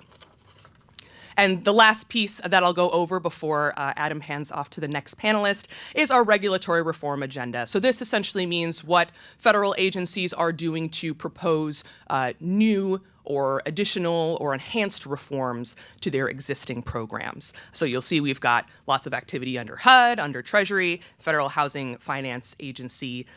We have a lot of correspondence with the government-sponsored enterprises, so Fannie Mae, Freddie Mac, and the Federal Home Loan Banks. There are a lot of federal investment in housing, but even if you do rental or homeless assistance, you know that it could benefit from a lot of streamlining, from removing a lot of red tape, and making it easier for those dollars to hit the ground and really benefit the families in need. Homeownership, unfortunately, has been left out of the conversation all too often in many of these programs that you see on the screen. So our work, informed by our Homeownership Alliance, helps us to elevate what those needs are, and we look forward to seeing how the different departments will react and will really take this charge of the need of adding additional affordable homeownership supply to their priority list, now that has become such a clear issue in their mind. We've all been talking about it forever, so welcome federal agencies to the club. So that is the last I've got. I guess you can go to the next slide just so folks can see my email. Would be happy to chat further on any of these items. Thanks so much for being here today.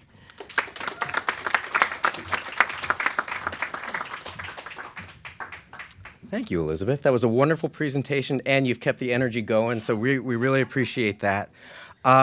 Really excited to introduce our next panelist because I think he can, as you've seen, we have a consistently good group of folks that are speaking today, but Carl Eckhart is actually representing a key component of our work around housing supply, which is home builders, right? Like, we can pass all the laws, we can talk about it, we can write our research reports, but if we don't have folks that go out there and build it, the housing isn't going to come magically. So really excited to have Carl, who is the Vice President of Intergovernmental Affairs at the National Association of Home Builders.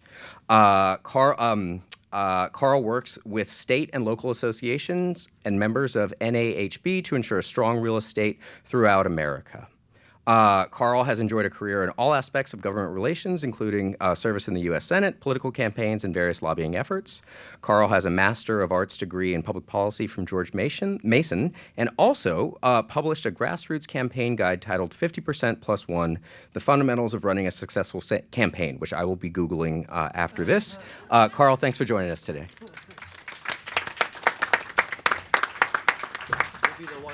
All right, good afternoon. Thank you so much, Adam. Thank you. Where'd John go? Thank you, John.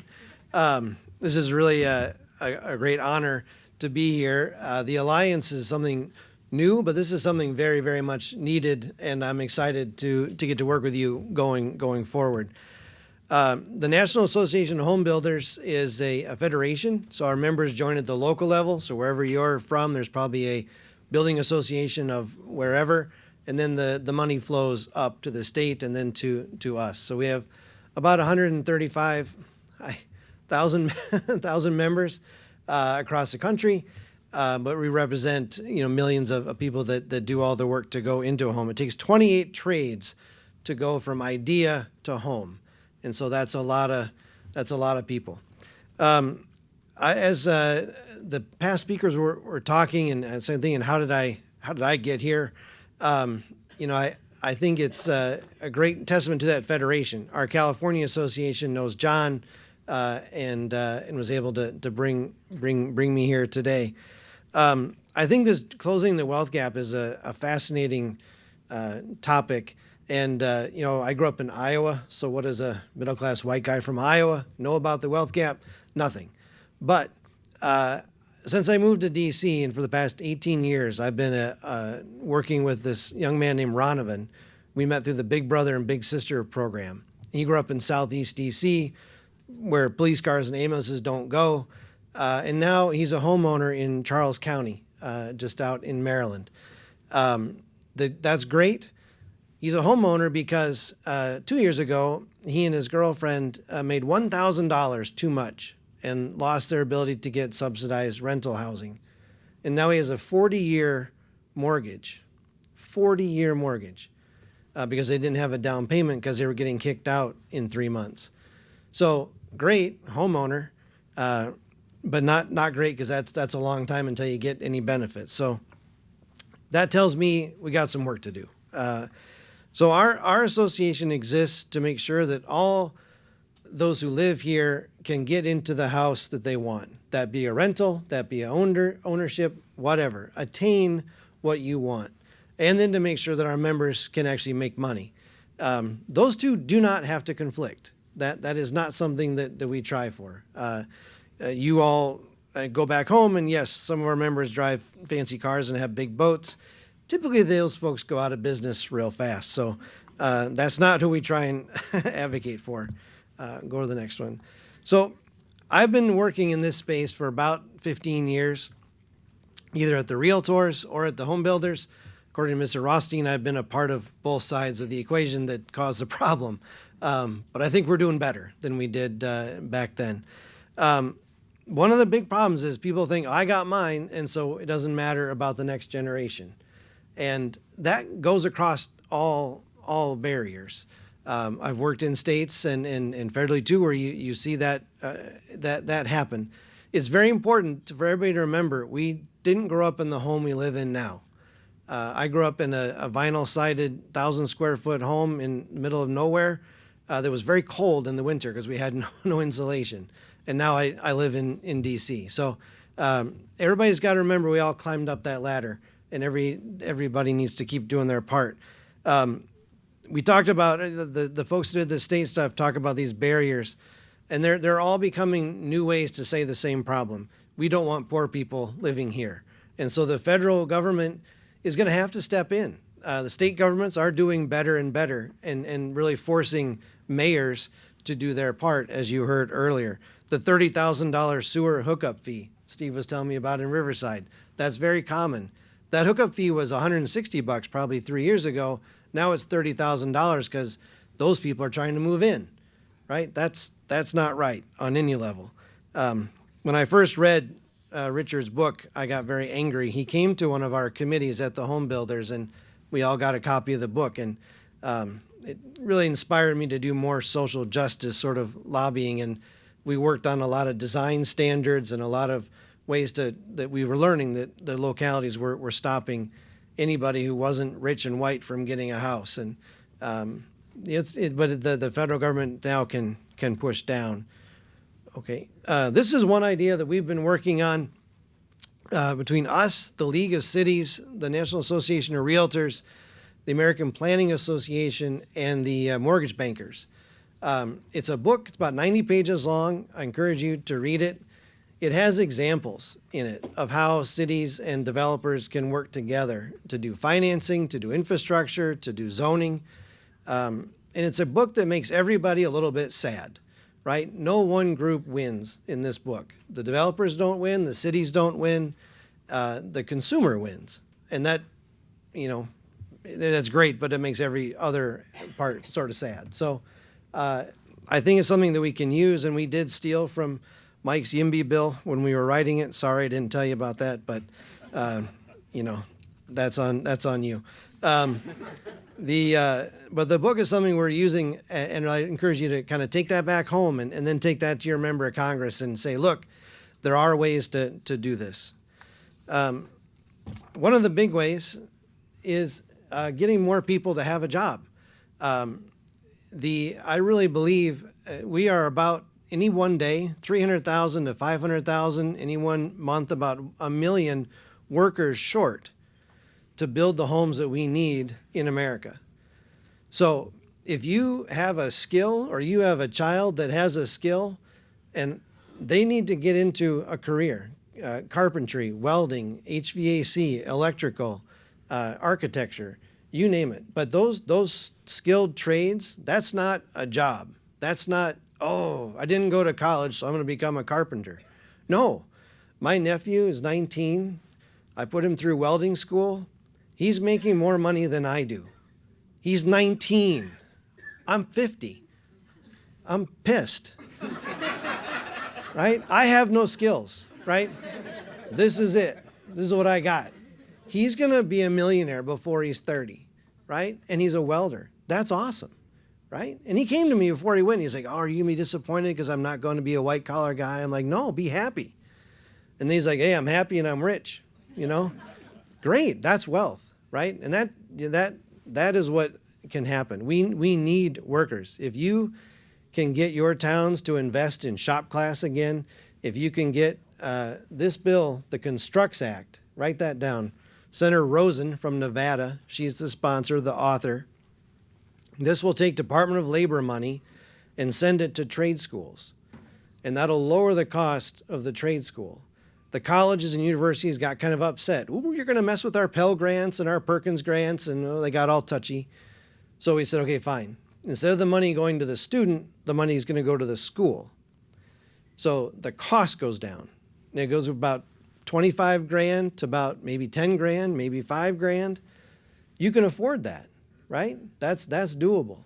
You can be 19 and from most anywhere and probably not scrape together to get there, but you can get a little loan and you can pay that back pretty quick. Pretty quick. My nephew makes about 3 grand a week, right? That's a lot of money. Now he's 19, so he makes 3 grand, he spends 4. We're going to work on that later, right? But this bill is going to be a generation changing. This is going to allow anybody to go to trade school. It's not going to have that barrier. That's wealth. That's building wealth, right? Because they can be young, they can buy a house, they can start a business. He's not going to be the guy working for the guy for very long. That's going to start that. So I'd encourage you to really push that. It's not going to go anywhere this Congress. It's been introduced with the purpose of not getting anywhere now because she's a Democrat. We can't find a Republican. It's funny, we went to all the Republican offices. They said, ooh, that's great. Can this school qualify? They listed all their trade schools in their state. We said, yeah, you bet, no problem. Okay, good. Next Congress, I'm going to co-sponsor that. Well, how about this Congress? So, next Congress, the Constructs Act. We're going to need a big push on that. And this is something that's focused on rural areas first and low-income areas first. So it's not going to just make more of the same problem. It's really trying to fix that institutional problem. So I think we can get a win there. One more. So do you know how long it took to find a picture of both them smiling in the same frame? Exactly. It didn't happen. I made that up. So yeah, can a president fix our problem for housing? No, maybe. I don't know. But we did get 3 shout outs from the vice president during the debate. That's awesome. Right? We've been working as an industry, as a group to get something mentioned by a presidential candidate. We got President Biden to mention housing in his State of the Union. He said, build, build, build, right? And now 3 times by the vice president. So yeah, right? Because the momentum, because it's out there, because now the president said it, the soon-to-be president said it. That really has a lot of power, and that can really push things forward. One thing we're hoping gets pushed forward is immigration. We all might be able to walk across the Potomac before immigration gets passed in this country, but there's hope. And like I said, we're 1 million workers short. A lot of those workers left the country about 6 years ago, and they're not coming back, right? And so we need to get more workers in. And these are not like, oh, bring in the day laborers. These are all the skilled folks who were building homes and just said, I'm done with this craziness here. And they went back to their home country. So, and it's not all from Mexico or South America. Eastern Europe, huge skilled trades immigrants from that part of the world. So it's everywhere. That can really make a big difference. So that's something we're going to continue pushing for. We thought we had the win, and you all know what happened with that immigration bill. But that's something that would have actually helped. I wouldn't have mentioned immigration if that bill had gone through. We've been on the way to success. Tax reform, Elisabeth's thing. I don't know if we're helping that one, but I'm going to make sure we are next. Because Great, I'll hold you to it. Yes. That the tax reform is something that we've been looking at from a consumer standpoint. Yes, there's going to be all the business taxes and all the stuff to help our members with their corporations to probably not pay taxes, but also trying to institute maybe different ways to look at how your mortgage, is the mortgage interest deduction the best way, or maybe a mortgage credit, or maybe some other ways to finance homes that are not going to create a bubble, but help get more people into homes. So there's a lot that's going to be done in that tax reform bill that could be helpful. Lastly, zoning. The White House came out with their housing plan in August, and one of the things in there, if you read down far enough, was zoning. That really might not be constitutional, but who cares? If the other side did unconstitutional things, let's do ours, right?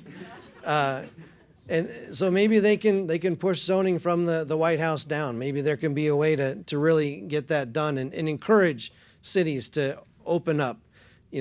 St. Paul in Minnesota, they'd allowed duplexes to be built on single family lots, and it didn't destroy the world, right?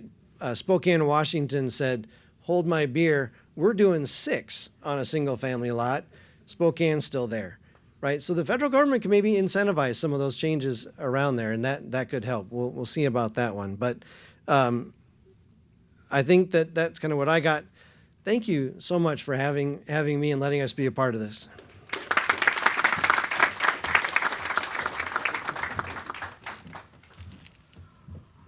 Awesome. Thank you, Carl. I feel like you brought up, kind of just some light unconstitutional work that we could consider doing, in a very, very genteel way. So really quickly, we're up to our last 2 panelists, and we have one more than last time. It's the afternoon. If you could all indulge me, can we all please quickly stand up? If you're physically able, not a requirement, stand up and just kind of shake it out. Because my responsibility as a moderator is I want to make sure that we have an engaged audience that's paying attention. I know we're getting tired.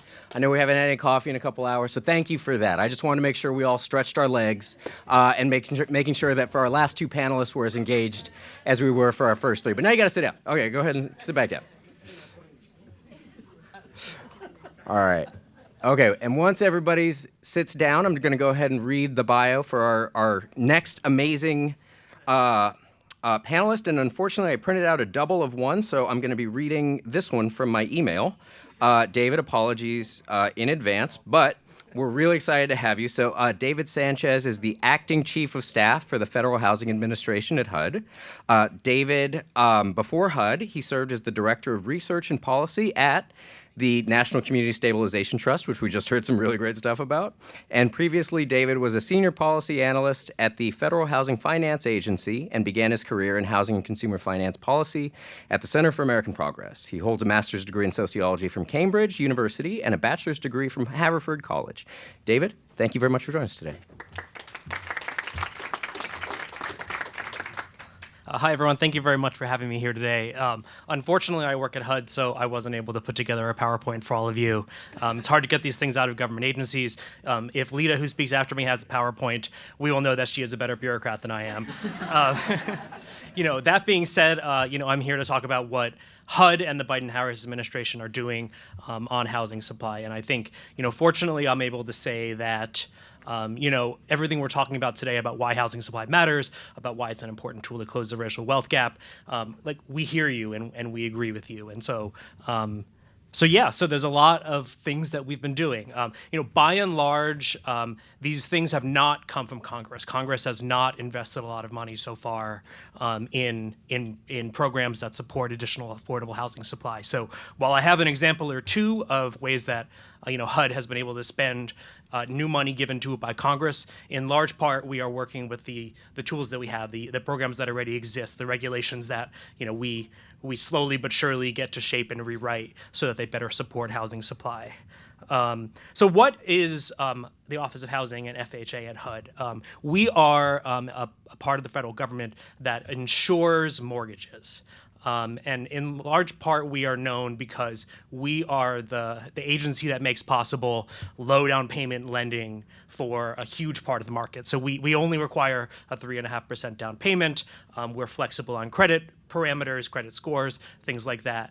And as a result, I like to say that FHA is like a really, really big special purpose credit program.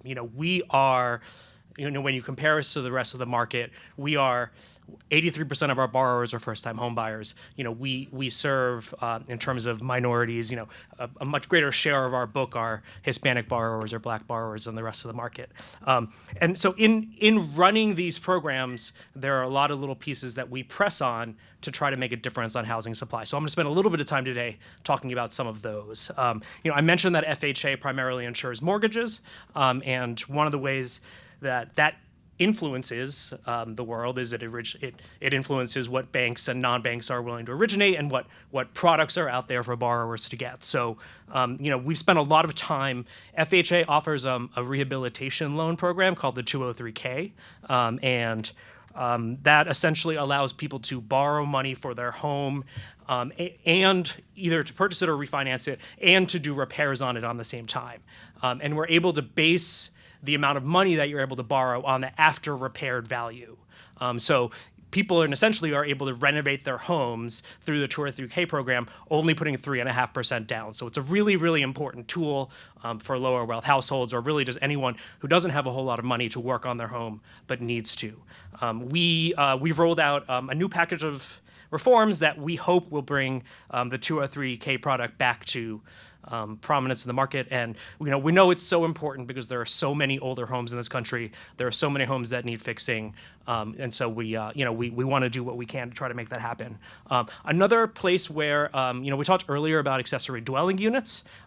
We also changed the policy in this administration to allow not only if you're buying or refinancing a home and there is an accessory dwelling unit, the rent that you would receive from the renter in that unit, not only can that count towards the income that you use to qualify for a mortgage, but if you're constructing a new ADU, we now allow that rental income to count towards your FHA mortgage. So these are just little ways that we try to push the pieces of the puzzle to try to promote greater housing supply in this country. Another one that I think is particularly relevant here, knowing the really important work that NCST does and that Marco Morales, our host today, does. So FHA, as an insurer of mortgages, sometimes there are homes that collateralize those mortgages who the borrower hasn't been able to pay. What do we do with them? So FHA sells those properties. Sometimes we sell them as notes. Sometimes we sell them at the foreclosure sale. Sometimes we sell them as pure properties. And we've now looked at every single part where the Federal Housing Administration sells properties, and we are prioritizing affordable homeownership, nonprofit partners, and affordable rental housing to the extent that we can. So, we have, Marco's mentioned a nonprofit set aside in our note sales. We also have a set aside in what we call our claims without conveyance of title program that NCST helps us put into practice, and we are also trying to.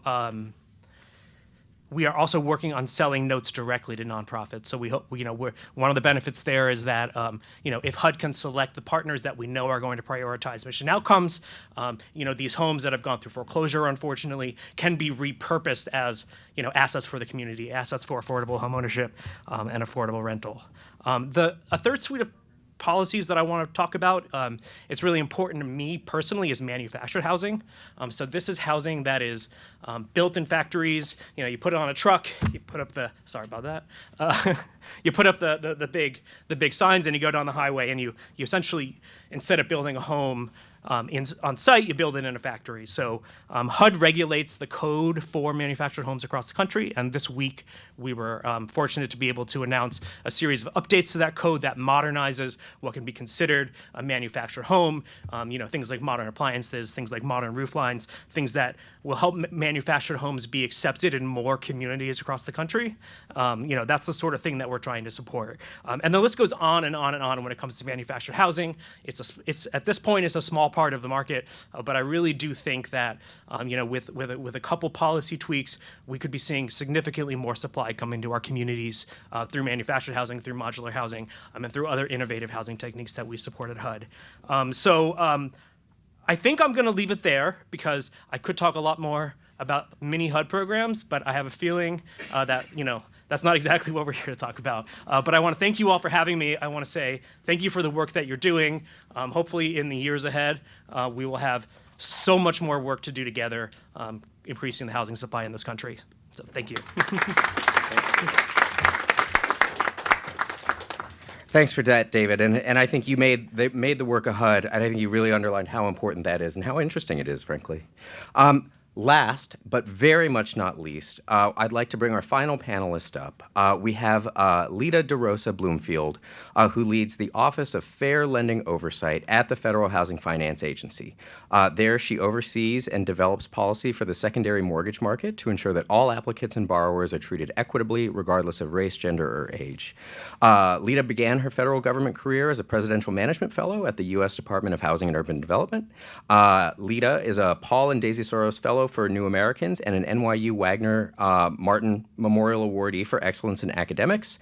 Lita holds a Master of Urban Planning in Housing and Economic Development from NYU's Wagner School and an AB in Urban Studies from Barnard College at Columbia.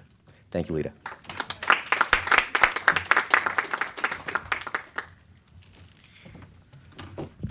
Much shorter than my colleagues there. Thank you so much, and good afternoon, everyone. Thanks for sitting through this. Hopefully, I can give you some interesting content in the next few minutes or so. And thank you, Adam, and John, and all of you at the Alliance for having me today. It's always fun to follow David and our other colleagues at FHA, because then I get to go in and people are like, but don't you work at the same place? Like, what is the difference, really? Good question. And really a question that I probably couldn't answer before I started working at the Federal Housing Finance Agency. And in fact, I always like to share that my mom still tells everyone I work at HUD. She's like, "You work at HUD, honey, right?" And I'm like, "Sure, yes, Mom, I work at HUD." But so I wanted to really start with just giving you a brief overview of what FHFA is, and then talk a little bit about what the enterprises are doing broadly for supply, given the immense affordable housing crisis we're currently in, and then go a little bit deeper on actions that they're taking to really address equitable supply. And so really focusing on how do we create equitable supply across the nation. So next slide, please. I have this very not confusing, not complicated chart. And as mentioned, we oversee Fannie and Freddie, but we also oversee the Federal Home Loan Banks. I'm going to just give you a Fannie Freddie taste, but I'll say it's very similar to the Federal Home Loan Banks as well. All right, so I have my slides on my phone, so apologies My eyes. Okay. What happens? In the right-hand corner, a borrower applies for the mortgage. Hopefully, the borrower receives the loan from the lender. That's what we call the primary market. That's what most people are used to. You know, Fannie actually owns my loan. I had no idea, right, until I started working here. But lenders, in order to be able to continue to serve their communities, sell that loan to the secondary market and get money in exchange, and then can take that money and get more people into homes. And so there's a number of secondary mortgage outlets. Fannie and Freddie are some of the biggest ones, but they also, can sell through Ginnie Securities, with FHA, so with FHA, VA, and some of the USDA programs are securitized by Ginnie Mae, as well as the Federal Home Loan Banks through the cash advance window. And so Fannie and Freddie have these activities where they then tell investors, we're going to take these loans, we're going to securitize them, so just a bunch of homes in a financial product. We're going to sell them to you, and we're going to guarantee payment of the mortgage. We're going to guarantee that you continue to get the mortgage flow. So that's kind of the Fannie Freddie government guarantee, and we charge some money for that government guarantee. I say government guarantee, it's the Fannie Freddie guarantee. They guarantee payment of the mortgage. It's them that do the government guarantee. Sorry. And so investors buy that, and then they get the proceeds over time. And that's the way we're able to keep a liquid market. That's why we've been able to have a 30-year mortgage, which is both unusual in the history of the United States, but also unusual today globally. And, as David mentioned, I think FHA, Fannie, and Freddie all work as standard setters in the market. So lenders have their individual underwriting criteria, but it's so much in large part influenced by what Fannie and Freddie put in their selling guides. So they say, this is what we're looking for in terms of loan to value, DTI. This is how you can think about income you might get as an Uber driver. This is how we're going to look at self-employment income. This is how we're going to do all of those things. So they really act as standard setters. So altogether, Fannie and Freddie provide about more than $7.5 trillion in funding for the U.S. mortgage markets and financial institutions, and together own or back about over half of America's mortgages on both single and multifamily homes. So while we're a relatively obscure agency, we have a big job. Okay. So next slide, please. And I hope I haven't put too many of you to sleep. I promise no more complicated charts. I'm just going to talk about enterprise efforts to boost supply. So the first thing, I think we're all very familiar with LIHTC program. It's the nation's predominant resource for creating new affordable housing rentals. And while the enterprises cannot directly address supply shortages in the same way, so the government gave us a charter when they created them. So the Congressional Act created Fannie and Freddie for various purposes. I can go deep into the history with you, but I will not bore you with that. But if you want to talk about it, come to me after. So they have the charter, and it tells them what they can and cannot do. And one of those big things was really having to play in that secondary market and not act as primary lenders. And so no construction lending, can't do that. But so it's kind of what can we do and not do. For LIHTC equity, they invest in LIHTC. And since 2018, they've been able to continue to enhance the support, the creation of and preservation of affordable housing. So for 2024, FHFA increased the LIHTC equity investment cap to $1 billion annually per enterprise, up from $850 million. So that's $2 billion a year. And within that $1 billion investment cap, any investments that the enterprises make above the $500 million threshold in a given year has to be for transactions where we identify as difficulty attracting investors. So some of those rural areas that we were talking about earlier and other difficult to develop areas, because we want to make sure that we're acting in markets that are harder to serve. So these adjustments increase the investments that we have in these duty to serve regulated rural areas, preservation areas, mixed income housing, other supportive housing. And then with respect to the single-family market, again, we have some indirect influence and indirect mechanisms. We can take the direct mechanisms a little bit harder for the GSEs. So new construction is largely, driven by what we heard about homeowners, potential homeowners, local zoning laws that we talked about at length this morning, some macroeconomic factors.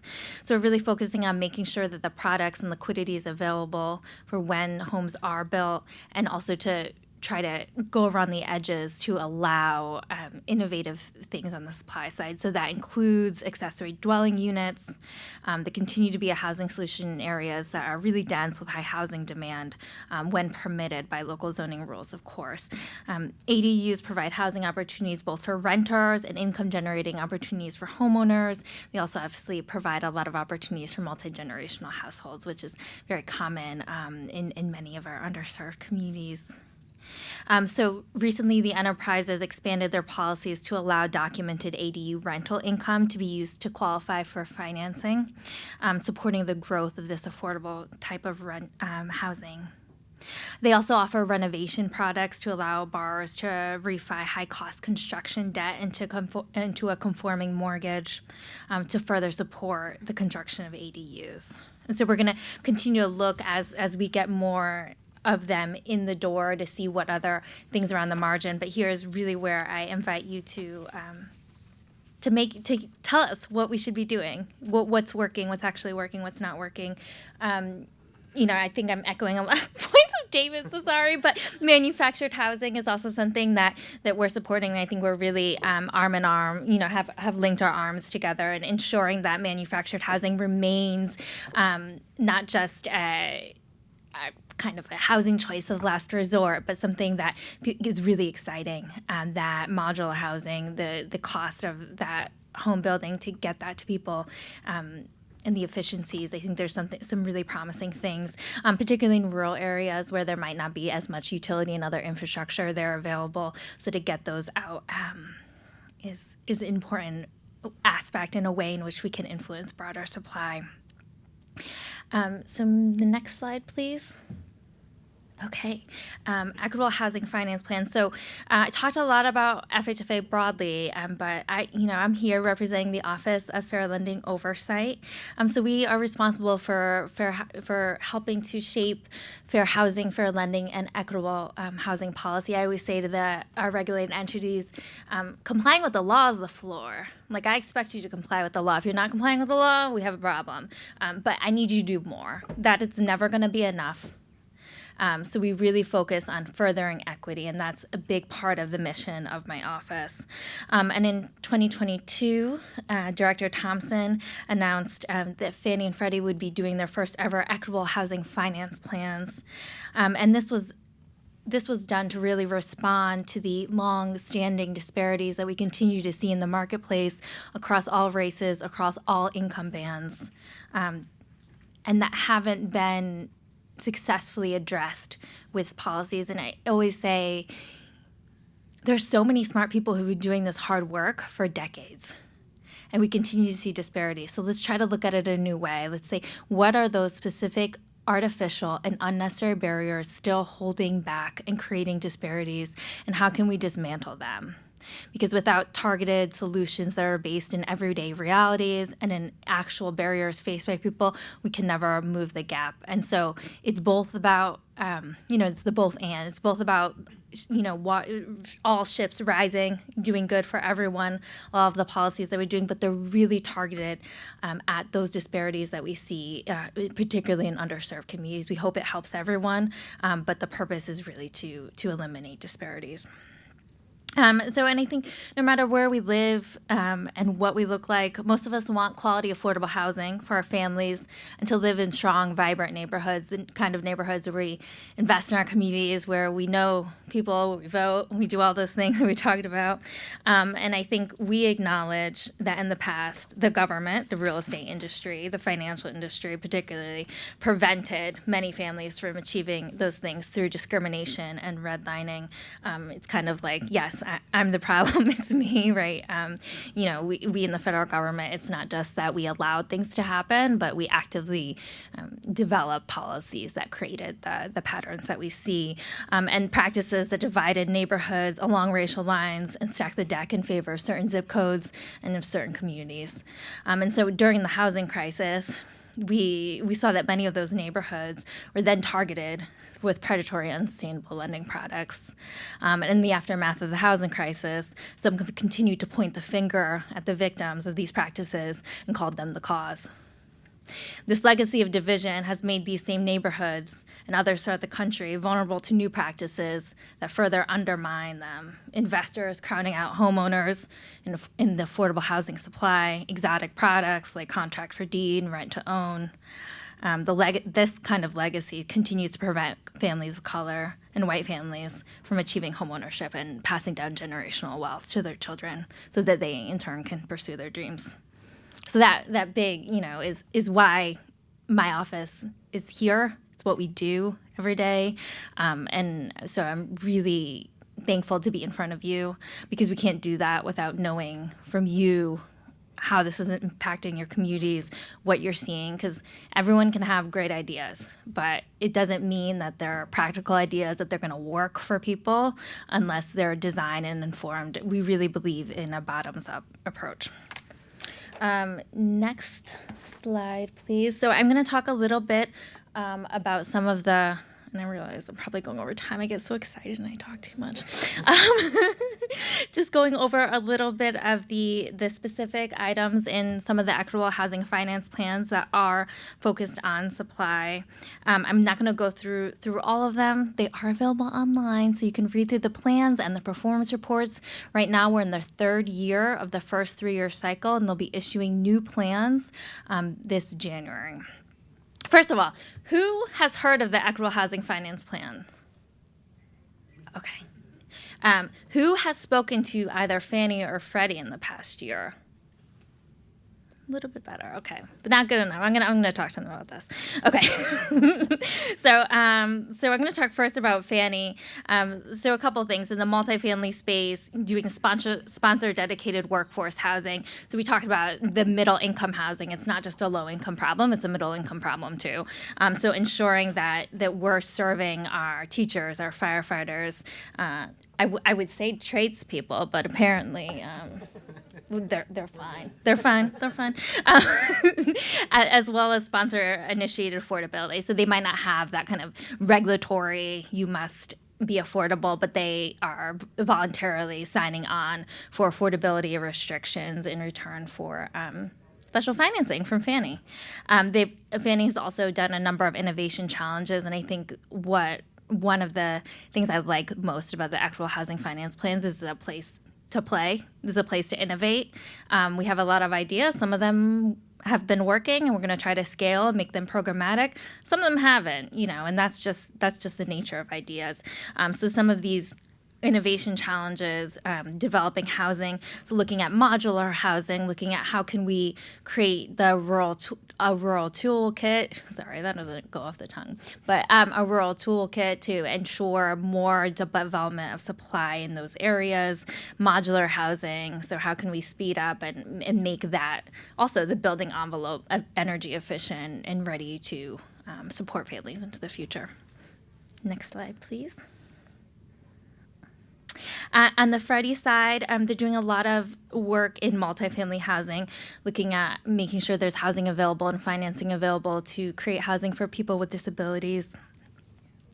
Doing the Developer Academy, which is really exciting. We know that there's too few multifamily developers from underserved communities, but there's a lot of demand for them. They want to be there, and they're just hitting some barriers. So we asked them to think about what those barriers are, how can we overcome them. So really coming up with curriculum to have, graduates. They had one graduating class, or one class for the academy was done entirely in Spanish. We've had some native developers. It's been very successful on growing the pipeline, and I think that's what we need in order to make sure that supply comes and meets the needs of communities. Also, some improving single-family homes. In vacant homes and how to redevelop that. I know that's a conversation, but I'm hoping that, we can take these ideas and really scale them and make them programmatic. What Fannie and Freddie bring to the table is that they're big and they work across the nation. So we want to hear the good ideas, the good things, the creative things that are coming out of local places and try to make sure that they can reach a national audience. Next slide. I always like to end with just what can you do and let you know how much we value your view, your opinion. I've been so excited to meet and speak to many of you. I should have put my email address on this, so I apologize, but I'm happy to share my email and meet with anyone who wants to meet. I do want to hear what's working, what's not working, especially what's not working. I really want to hear what's not working, so we can try to fix that. One of the things I like to say is the federal government asks for your opinion a lot, right? Not that everyone just opens the Federal Register every morning and is like, oh, what's going on there? But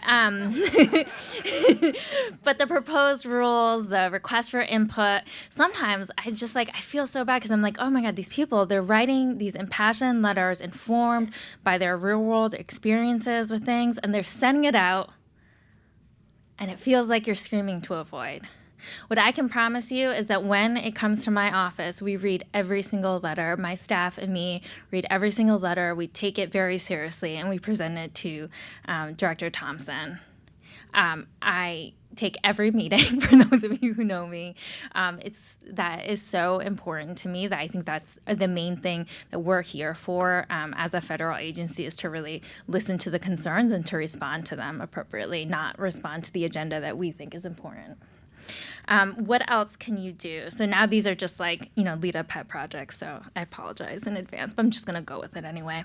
If you're talking to people who are looking to buy a home, please encourage them to fill out the race, ethnicity questions are on an application form. A lot of people don't because of understandably distrust what that means, but it doesn't. It doesn't. I need it as a civil rights office to make sure that people are being treated fairly. We don't have the information. It just makes it that much harder. Estate planning. It's not enough to get into the house. We want you to stay in the house and thrive in the house. So, we're really thinking about how to create housing sustainability and stability. And part of that, what I've been hearing across the past few years, is the need for estate planning to prevent, heirs. We talk about heirs property. Almost everyone I know has an heirs property story from their family. And I think it's up to the family to decide how they want to own the house, whether it be in common or a different way. But we want to be able to have people have the options to make those choices in the best interest of their families. But a big part of that is making sure that we give people the tools, education, and knowledge to do that in the future. So, and then my last call is always, tell me your problems. Is a wide open door. We really, really very much want to hear from you. I've already learned so much from speaking to you today, and thank you for your time and your patience, especially being the last panelist here. I appreciate you very much. Thank you.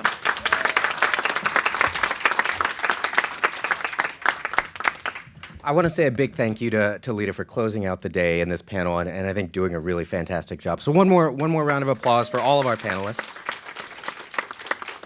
For the second time today, we are over time, but if there are any burning questions in the audience, of course, hopefully some of our panelists will be able to stay behind, but any burning questions? John, the Godfather? Yeah.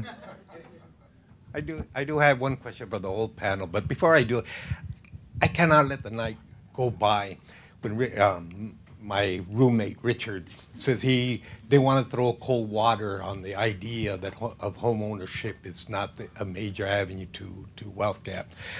He may not have thrown cold water, but it was lukewarm, if you will, on it.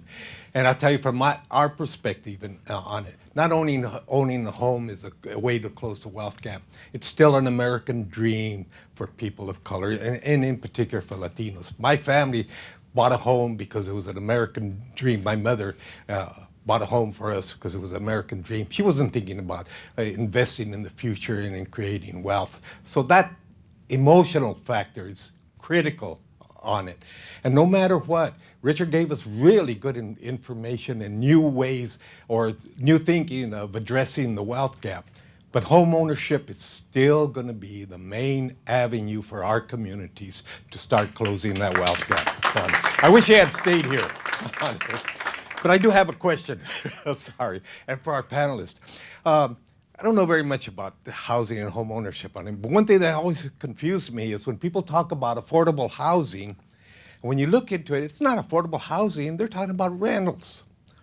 Very little of it really is talking about affordable home ownership on it. And so the more I keep trying to find out, and I'll ask our panels, and especially David on it, from the federal government largesse that's supporting, quote, affordable housing, affordable home ownership, how much of that total amount is going to home ownership versus rentals? My gut feeling it's 90-10. But if you can answer that, I really appreciate it. And actually, I'm going to slightly modify John's comment disguised as a question. So what we're going to do is we're actually going to do a lightning round. 10 seconds or less. Either your gut reaction on how much money you think goes towards affordable home ownership, or why. Like, why is the reason that we don't see as much? So maybe, Carl, we'd start with you and we'll just go down the... I have no idea, but we've done a lot of research and polling, and we like to say attainable housing. Affordable housing has kind of negative connotations and brings up big buildings in Chicago. So attainable housing attainability, and that really drives people to work towards their dream of a home and not the more negative. But I think there's also that missing middle. You know, if you're, coming off of being homeless, there are great programs. And then if you're super wealthy, we don't care. But that group in the middle is what needs the real work. Elisabeth, 15 seconds or less. What we seek to do, especially in our regulatory reform, the Federal Register comment period, is to identify that very thing that John had mentioned. Affordable housing programs are obviously very important. Adding to affordable housing supply is obviously very important. But you must differentiate, especially in your grant terms, and especially the way that the law is written or the regulation is put out for those that are going to be doing the building, what specifically is available for multifamily rental versus single-family homeownership. When that's not clear, nonprofits like the ones we represent aren't sure how to use these resources, and the government continues to appropriate and to spend these dollars, and it's not going to solve the affordable homeownership problem. David, John called on you specifically, so you get 30 seconds. Oh, thank you. Yeah. I don't know if I will use all of them. I haven't checked the numbers, admittedly, since the Trump tax cuts passed in 2018. But I know that before 2018, we were spending more on the mortgage interest deduction, which disproportionately benefits wealthier households who have more expensive houses than we were on the entire budget for the Department of Housing and Urban Development. So, I think we need more money for affordable home ownership. I think we need more money for all kinds of affordable housing. Would be my answer. All right. Mike? 37. 15. All right, we'll keep it short. I don't know the exact split, but what I do know is that HUD and FHFA are doing good work around 203K. Title I reform, it's going to require some congressional statutory change, but that's going to be a key way to drive more resources to lowercase a affordable or attainable, Carl, ownership options. So I encourage this group to look at that missing middle typology. Lita, any closing thoughts? 15 seconds or less? I try to call a friend and look up the report really quickly, but Chat GPT it real quick. It didn't work. Yeah.